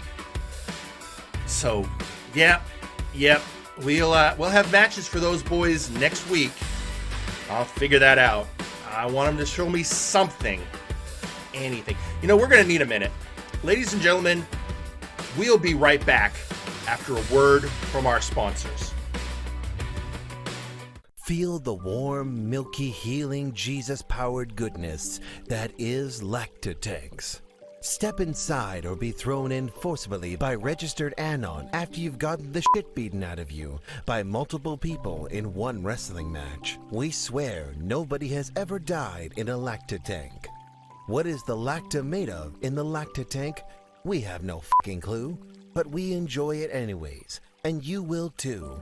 Lactatanks, come feel our warm, creamy, healing Jesus goodness.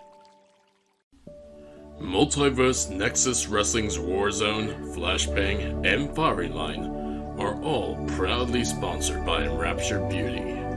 Our products, rather than using unnatural and harmful chemicals, revitalize your skin by boosting the natural elements already present and enhance your natural beauty so you too can love your best self.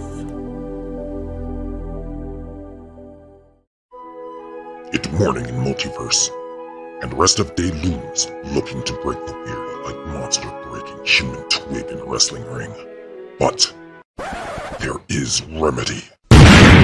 Squash roast coffee, made from finest naturally grown beans for best wake-up energy.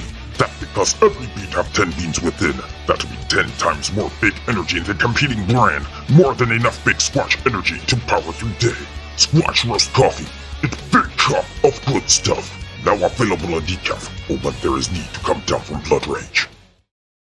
When you want the most detailed and violent-looking pictures of battlegrounds, look for Perfect Snap Photography. We do bar fights, wars, underground wrestling, and weddings. My wedding dress, you fat harlot! Remember, Perfect Snap Photography. It'll be bloody perfect in a snap. You two can now wage war against the flabby wrestlers of MNW with your own exclusive ZiGnaciao action figure. It comes with trios tag belt accessories and nut-kicking action. Pull the cord to hear ZiGnaciao's famous quotes. Get that microphone away from me before I shot up your... The ZiGnaciao Duo action figure, sold separately. Whether you're working at home or giving your opponent work, we here at Lowe's are there for you. We're here with our sturdy tables and ladders that cease to exist if broken in half.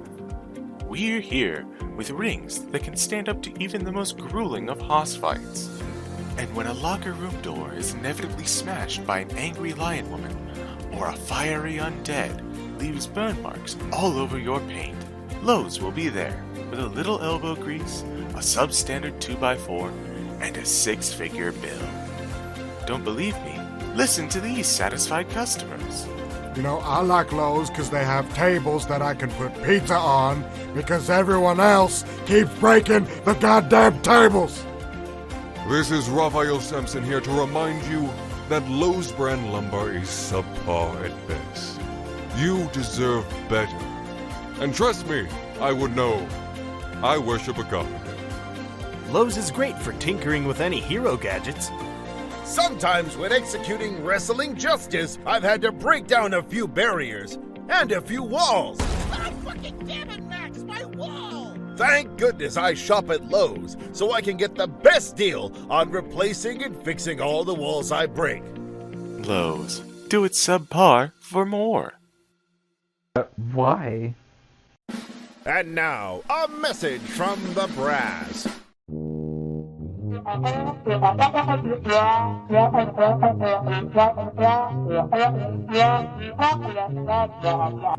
This has been a message from the brass. Have you or a beloved faction member suffered from a preventable workplace injury, jobber discrimination, threatening lawsuits from VIP, or harassment from Trashman Jones? You may be entitled to financial compensation and physical retribution. If so, please call Gorwheel & Associates Law Firm to schedule an appointment. We handle all cases, whether they be civil litigation, criminal litigation, or a backstage beatdown. We understand it's tough out here in the Nexus, and you need someone to both watch your back and break the other guys. So call 1-800-NEXUS Defense. And remember, you don't pay a fee unless we get blood and money for you. And we're back. Well, Pete, it's time for the next match in round 1 of the tag team tournament. So let's get down to ringside.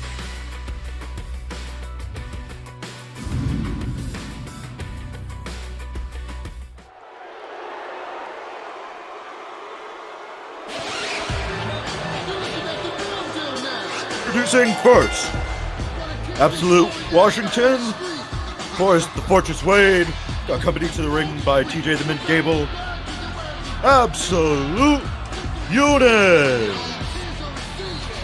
Here they are, always crowd favorites, the Absolute Units. Absolute Washington, Forrest the Fortress Wade being accompanied by TJ the Mint Gable. The Units, former tag champions, would love to wear those belts again, but they drew a hard seed in this matchup.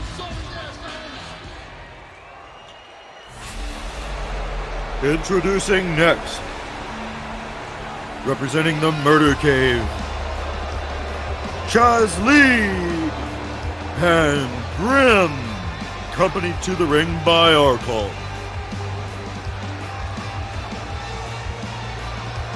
All right, and we're going to have a talk with our announcer. You got Arkle and Chaz Lee are the actual combatants in this match. Dr. Grim accompanying them. Dr. Grim, I'm sure he was having a hearty laugh just a little bit ago. Oh, yes. Ladies and gentlemen, it's the Murder Cave.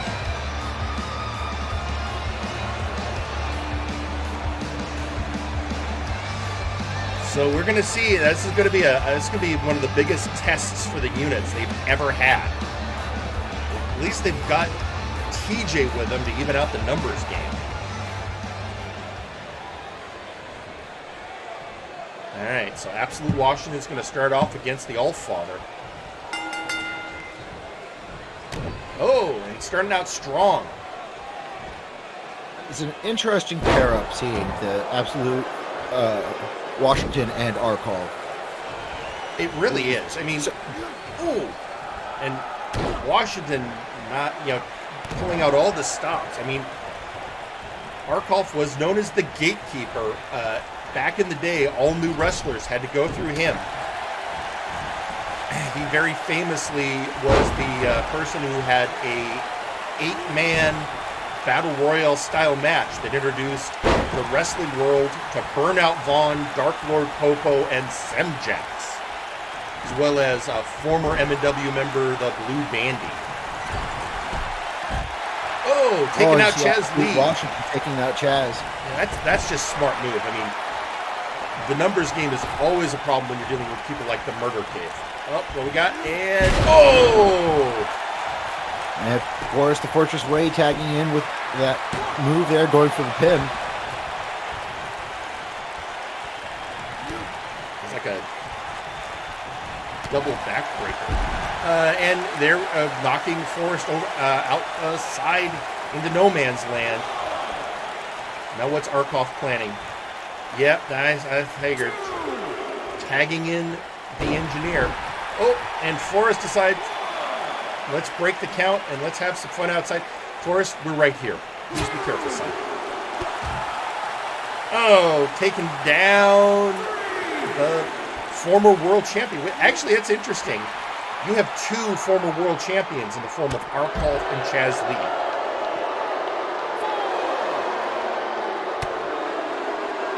And of course, Grim, former Wargate Hardcore champion. Right now, the only gold held by the units was tag.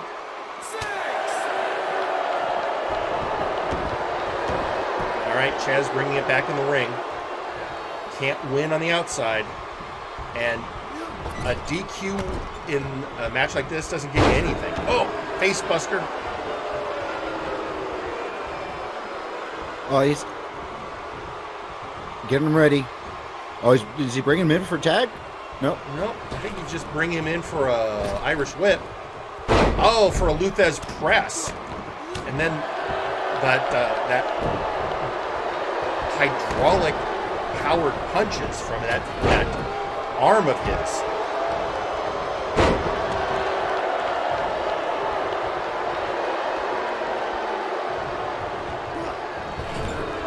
He's got his hands on Washington, and now there's the tag. Tagging in the Allfather. Oh, vicious double team from top and bottom. That has the power of the Allfather and the power of that hydraulic arm. Now just kicking Washington around the ring.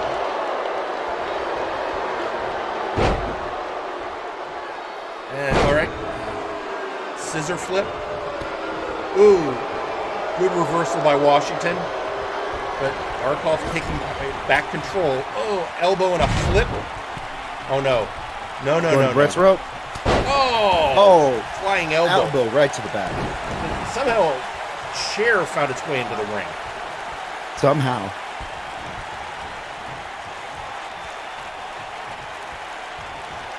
Now Arkle debating what he wants to do.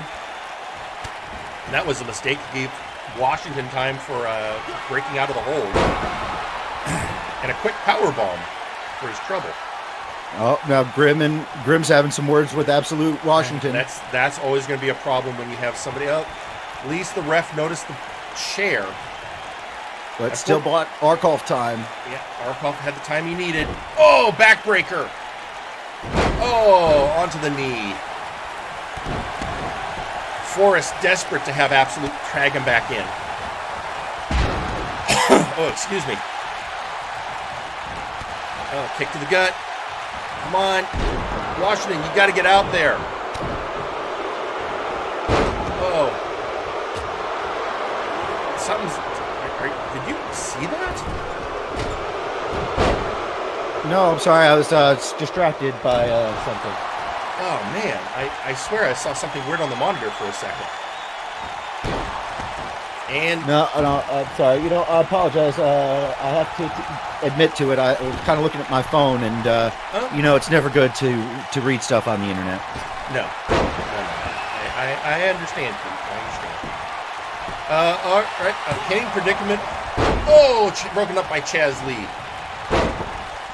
That's Chaz getting himself a toss-out courtesy of Forrest T. Wade. And there goes the chair back in the ring. Damn it. Maybe just worried that he's been standing too long and needs to sit down for a sec. And there's the experience of the Allfather.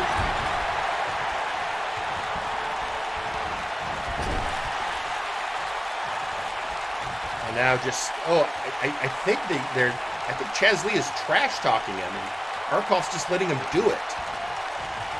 Oh, the referee's found the chair, gotten that out of there. Got the chair out of the ring, so at least we have that. Come on, guys. What's going on here? Well, I guess that's over.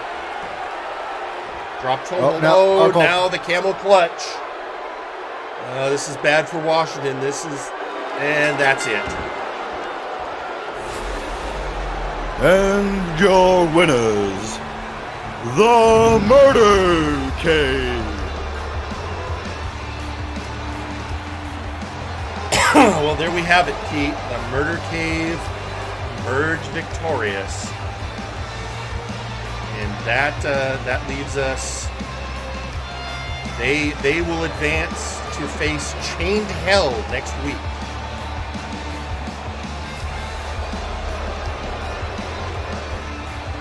There's just soaking it in.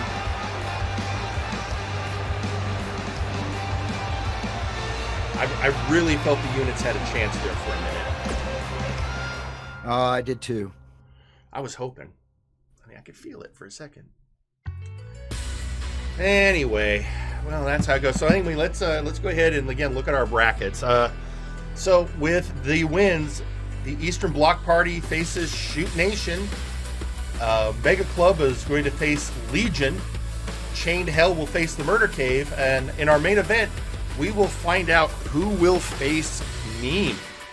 Will it be the Outlaws or will it be Vinsmoke? And that's just hang on, what? Your kid again? All right, get the camera. I cannot believe this. We're back in the training area. And Exar Kun is being attacked by Trice.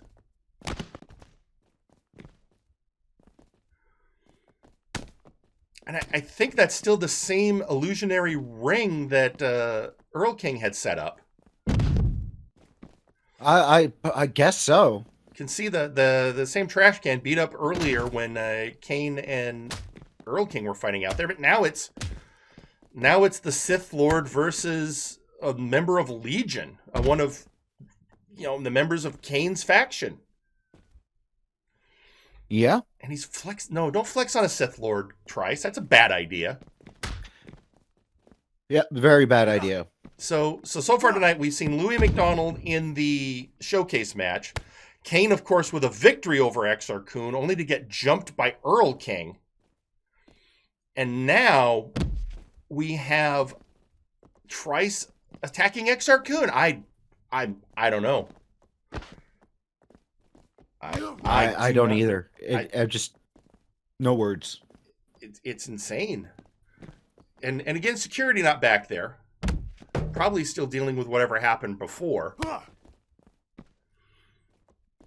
And here we go. These two fighting it out. Oh, powerful slam by the Sith Lord. And he's got to be feeling worse. He lost his match. Oh, yeah. So he's got some pent-up frustration right there. Yeah, and the last thing you want is a frustrated Sith Lord.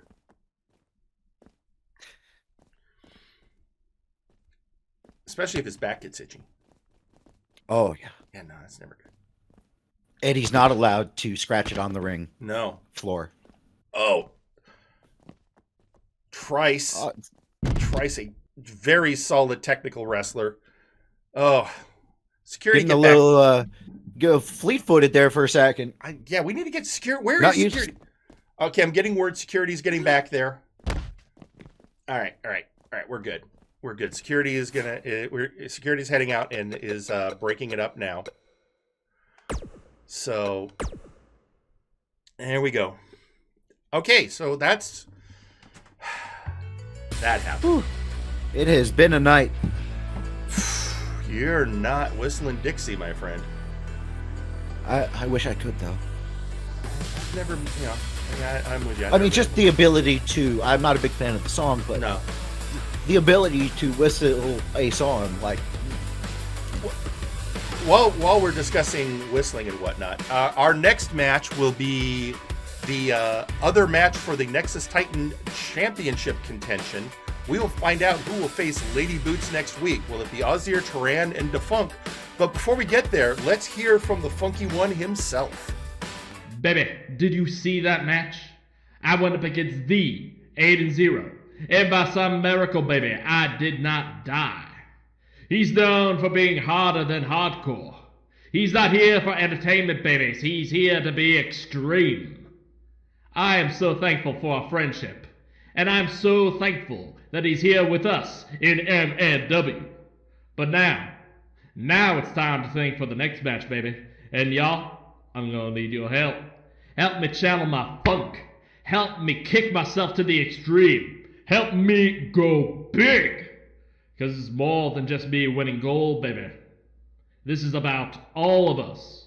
This is about proving that anyone can win the belt. Because, baby, the next time you face a challenge at work, at life, anywhere, just think this. If a dancing clone trooper can win the belt, I can do anything. And let's go down to ringside.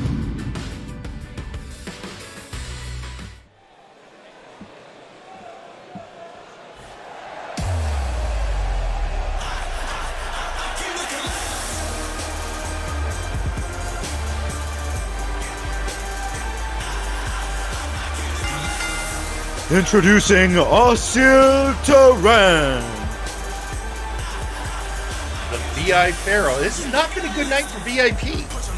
They didn't win in their tag team tournament match, and Wilson fell to Lady Boots. So this is their last chance to get a win in before tomorrow's huge Super Show match on Flashbang, where they are going to attempt to win the Trios Championship belts back from Doom. Oh boy. That's going to be a match. Oh no, and tweeting out on social media, Maximilian Thunder Thighs, take the gold, Ausir. You prove you're better than me, my Pharaoh. Weird. Yep.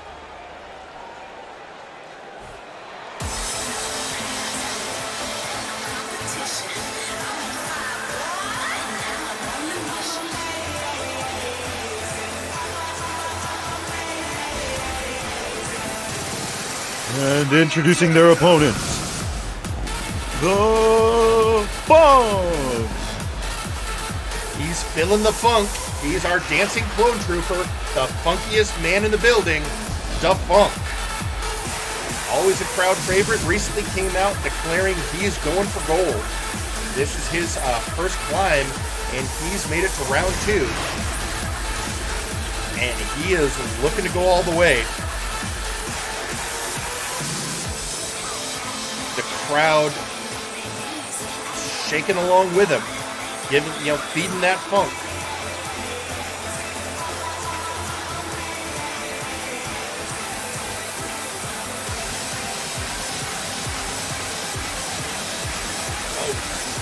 Yeah, just right with the beat, baby. If anybody's going to get the crowd hype, yeah, it's going to be this man.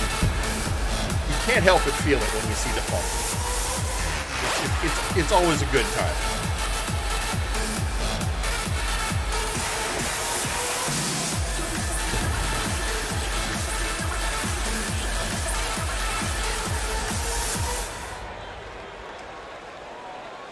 Here we go.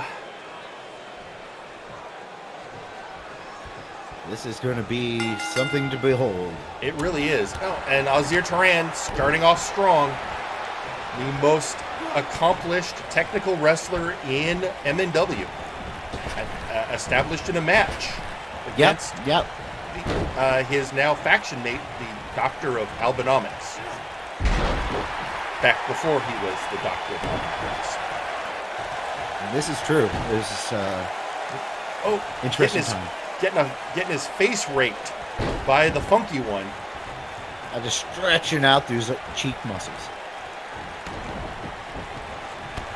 The funk has the distinct advantage of, a helmet. And the power of the funk.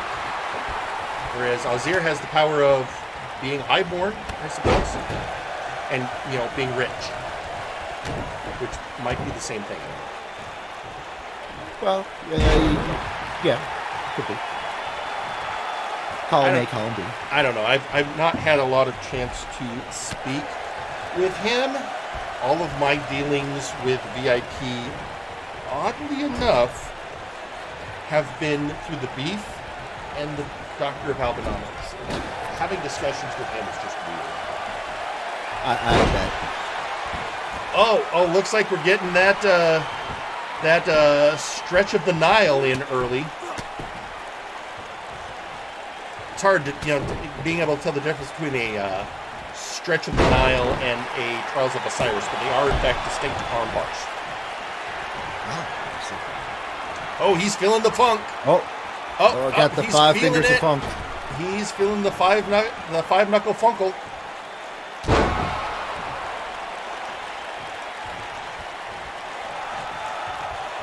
Now he's just taking the moment, relaxing, feeling that funk.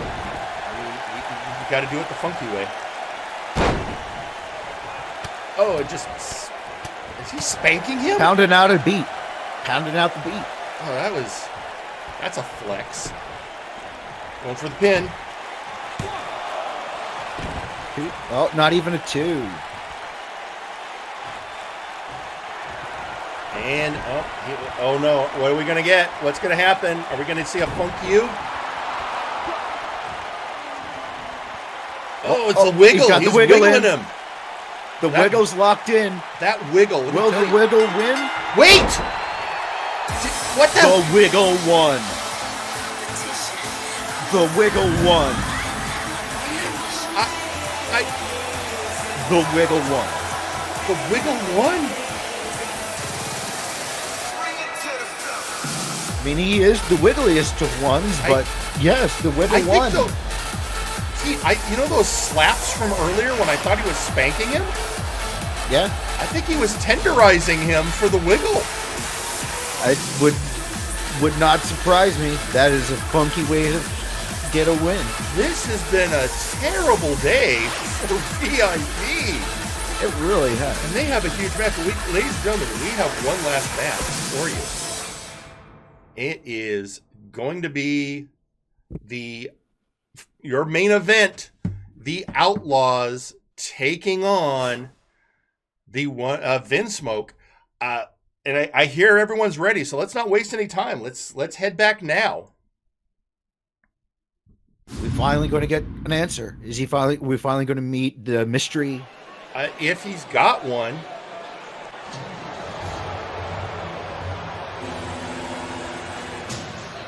Introducing first, the Outlaws. CJR Killer and Taran Eldrazi, the Outlaws. This match was supposed to happen last week, but the Outlaws couldn't contain themselves and attacked Vinsmoke backstage prior to the match. I think they were hoping for a forfeit. Maybe. That would have been what they had in mind. But instead, I wasn't going to put up with that. So I just moved it to this week, giving Vin a chance. And Vinsmoke has been medically cleared to wrestle. Okay, well, medical clearance. Yeah, but still, you have to wonder about the numbers game. And supposedly, there is a teammate. Well, I mean, Vin's been very cagey on that part. So we'll see. And we're apparently we got a timed message out before this match from Taran Eldrazi. You were warned. Lay down or take the count out. I guess that's a message to... And we're also hearing from our friend, the one and only Michael Macabre. Disappointed it is over, Jerry. Tomorrow all their hopes and dreams will fade to nothing. Introducing their opponents. Vinsmoke, Sanji. I almost talked over the ring announcer.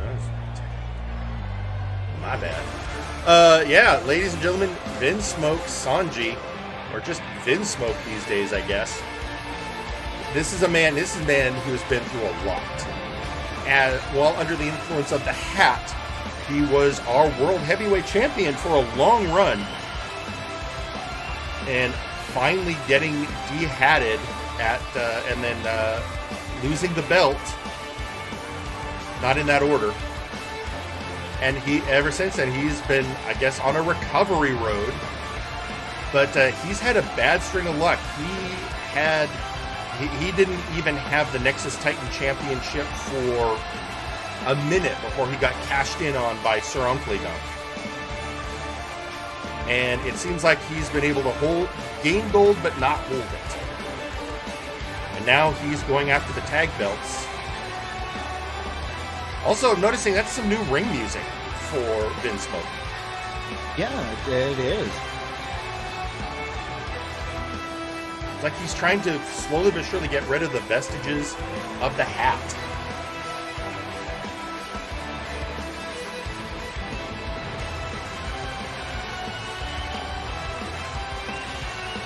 And we have him posing, but okay, how's this going to work? Is this going to be a handicap match? Is Vin going to take him on by himself? And introducing their partner, the janitor. Oh, it's okay. This is interesting. Okay, so everyone, yes, it is exactly who you think it is, but he is respectfully asked me to only refer to him as the janitor. I haven't had a lot of chance to talk to him. I did seek him out after his last match. And what he said to me was, I'm getting down to the basics and what's important. He also said, I'm here to take out the trash. But if you know the history, you know there's some interesting history between the janitor and Vinsmoke. So them teaming up, that's quite a thing. Yeah.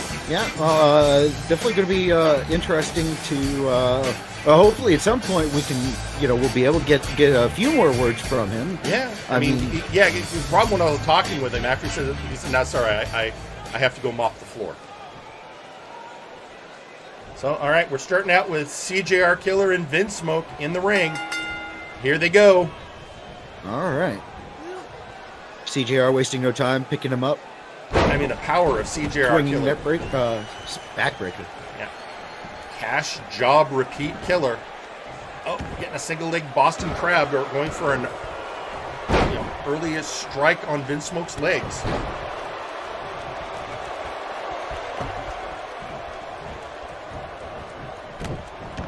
Oh, And just vicious kick from Vinsmoke, or more of a stomp, I suppose.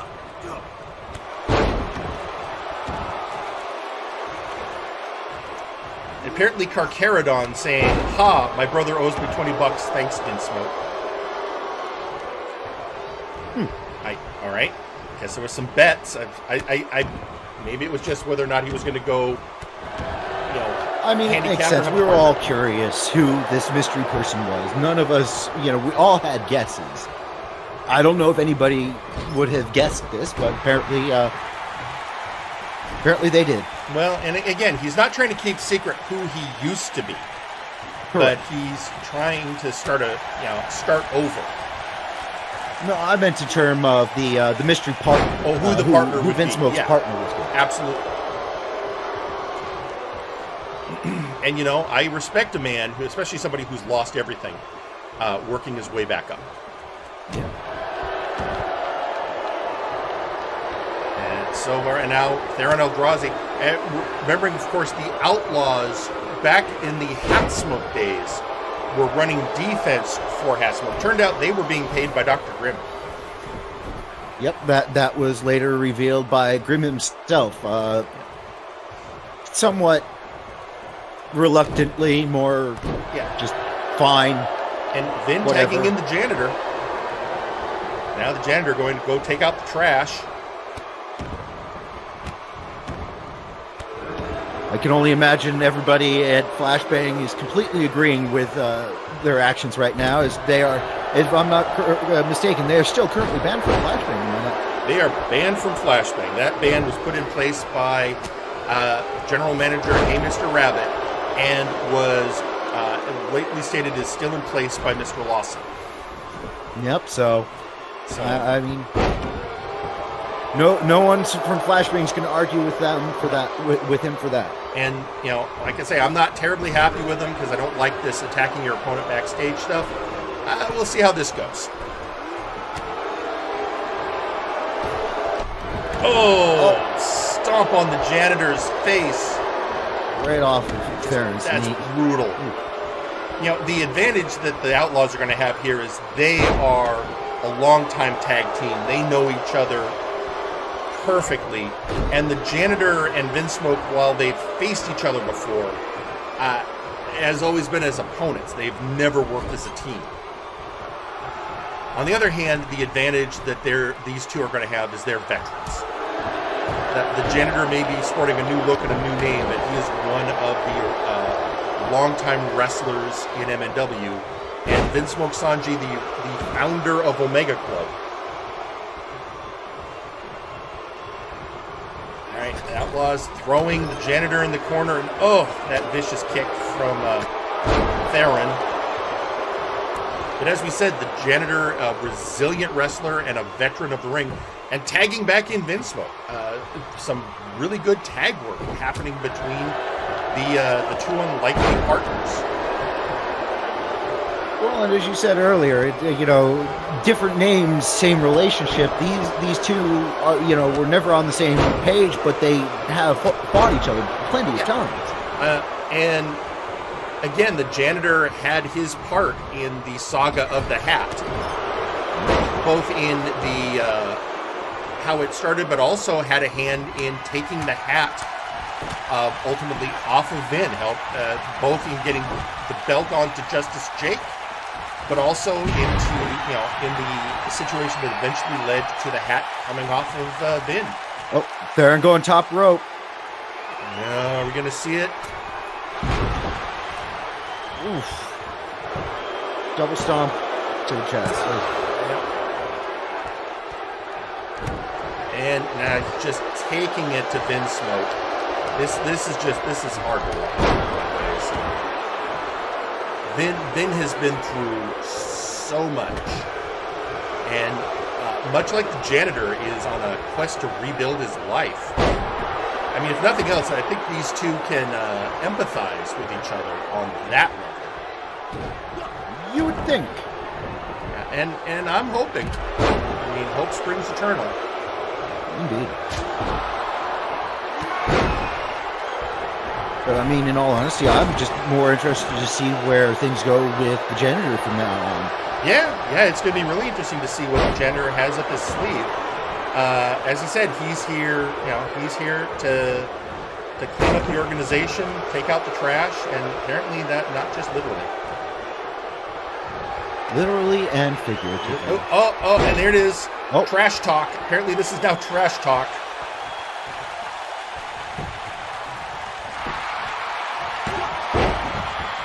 CAGR with the breakup. Yeah, and getting away from the Janitor, but Janitor not done with Taran. Oh, countered by Taran.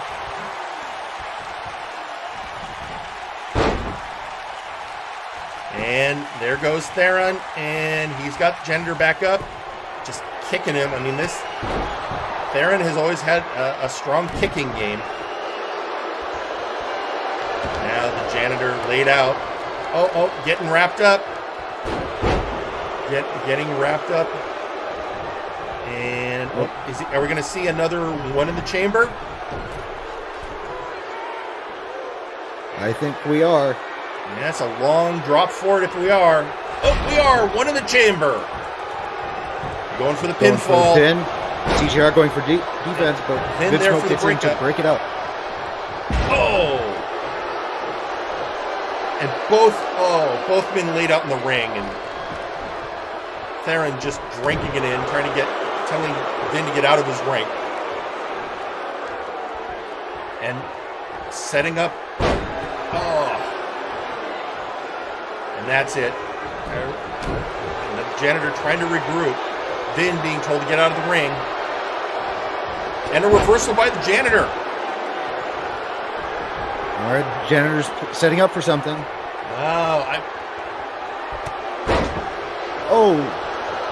Reverse roundhouse to it. Man. Whatever it was the Janitor was setting up for, I guess. Backbreaker. Drinking it in from the crowd, trying to feel the power.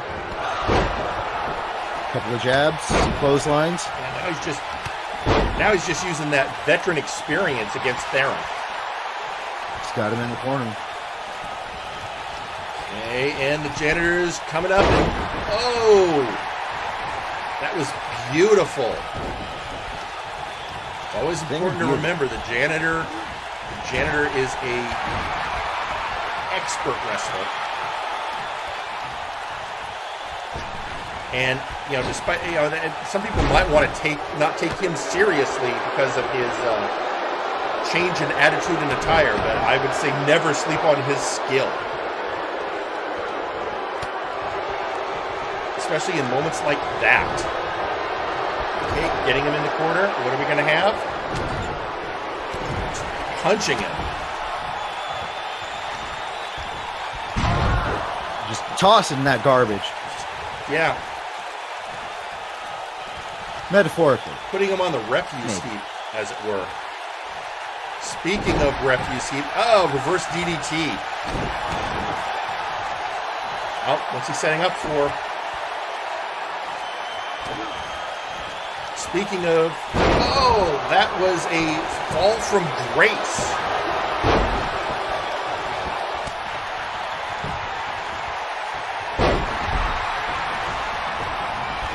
CGR breaking up and then taking out Vinsmoke. This is rough right now. The numbers game do not favor the Janitor, even though he's in control. Now, if he tries to get a pin on Taran, CG is going to be able to break it up with no interference from Vinsmoke. All right, he's setting it up, and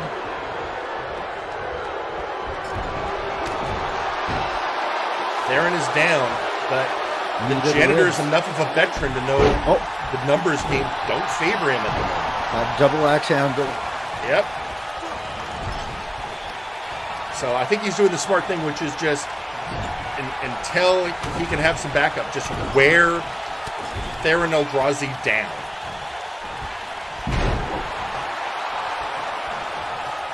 He's feeling it again.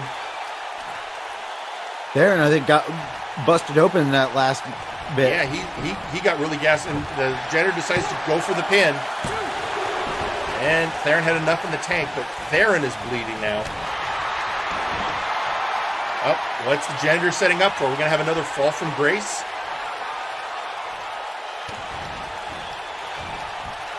No, DDT. Gloriously done. And there's Vinsmoke back in the action. And the janitor says, get this trash out of the ring. Janitor now getting a chance to tell CGR to get out of his ring. Yep, and Irish whip, and... looks like tried to do a spinning back fist, did not work. Nope. Taran had it scouted. And, oh, thank God. Kick out at 2. That was close. Oh, drop kick to the back. Now Whitware. Oh, I think we're going to get another one. Taran's going top rope. One in the chamber. One in the chamber. Most likely. Oh. And it connects. He's going for the pin. 1. 2. There's Vin for the breakup. Vinsmoke to come in for the save. You know what? Despite their history, Vin and the janitor are performing well as a unit. Oh, absolutely. I think if nothing else, it's their status as veteran wrestlers. Oh, true. Experience says a lot. Experience does plenty. All right, now the janitor sizing up there in Eldrazi. Oh, trash talk!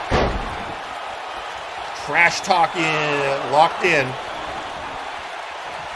And now he's bringing the Outlaw up. Oh, flip from Taran. Quick reversal. And a DDT. And now he's bringing his partner back in. The fresher Outlaw, whereas the janitor has to be exhausted by this time. He's done a lot of the heavy lifting in this match.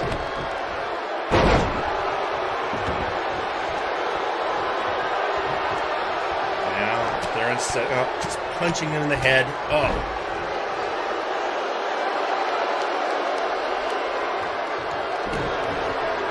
Back stomp and bring him up and just throwing it. Just the power of CJR Killer.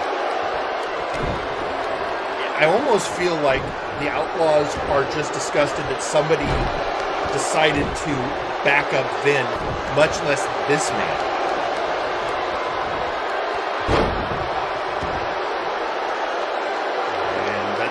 Janitor back in control.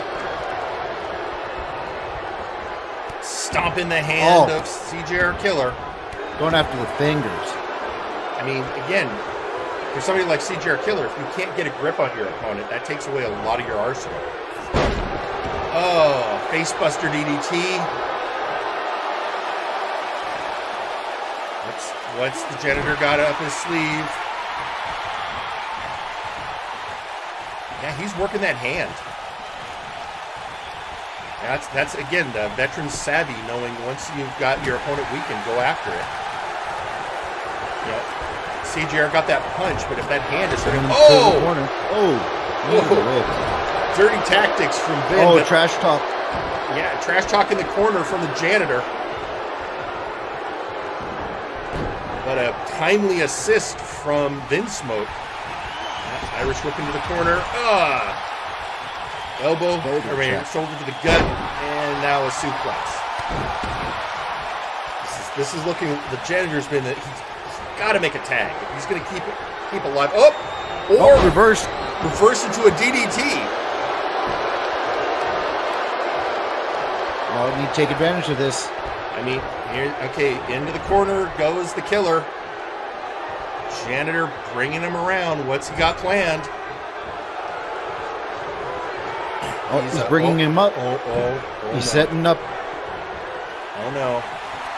Just slapping the taste out of his mouth. He's going Brett's rope. Oh, he's going past it. Top rope. I think he's. That is the fall from grace, ladies and gentlemen. He's going for the pin. Broken up by Taran. Vinsmoke not able to intercept. But then taking out Taran, and now ready for a take 2. And the ring savvy of the janitor going for that DDT, that masterful DDT. And no Taran to be gone. 2, 3. And the janitor gets the pin. And Vinsmoke and the janitor going to round 2 next week. And your winners, Vinsmoke and the janitor. And there you have it. They are at the top of their game. What a main event. You know, that was worth waiting a week. If you want to be main event, you put on matches like that. Yeah. And there you have it, ladies and gentlemen. Well, what a show. And next week is going to be insane. We already have, the show is almost already booked, Pete. I don't think we're going to have time for a showcase next week because we have all 4 round 2 matches of the tag team tournament. We have Lady Boots versus Defunk to face Uncle Dunk at Apocalypse. We have the second match of the Big Oof. We have McMorgan taking on whoever. And let's not forget, something's going to be happening with Beowulf and Sergeant Major Payne next week. I'll get to you boys. So it's going to be a packed show. Well, Pete, how did it feel calling your first show? It was an experience. That's a word for it. Well, maybe we'll eventually find that truck again. I hope so. I don't know what can. You know what? Let's not think about it.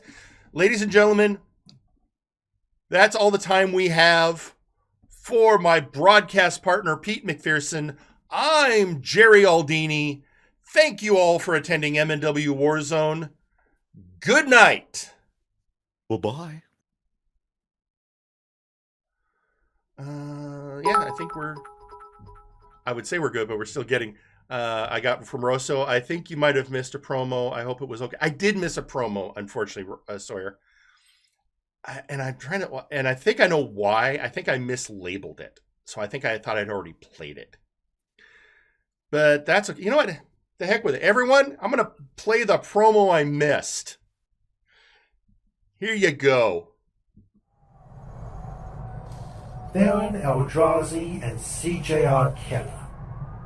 There is a reason why I'm sending a message to you two specifically today. The winner of the match between the Outlaws and Vinsmoke, with whoever he has as his partner, will be taking on myself and Malice in the second round of the tag tournament. But here's the thing. We bots don't often forgive, and we rarely forget. When Me was first formed, we went after the tag belts, then held by Aiden Zero and Chaz Lee. Of course, Chaz Lee was still the hero back then. It was probably his plan to hire you two to interfere with that match and then the very next week steal the belts for yourselves. And now let's get on with you two individually. Theron, we remember that it was you who worked with the Murder Cave to try and keep my Robro from getting the title that he currently has around his waist. CJR Killer, we remember you have a chance to put wrestlers into vehicular incidents. Well, I have news for you, boys. Malice is the vehicular incident. And since Gorm got eliminated in his tag match, Malice has been a very unhappy bot. He will run you over, reverse back over you, pick you up and put you into the blue screen, where he will crush your ribcage, spine, and your will to live. And that's on a good day. And if you try to fuck with this match with Vinsmoke again, you'll find out what Malice is like on a bad day. Beep beep, motherfuckers.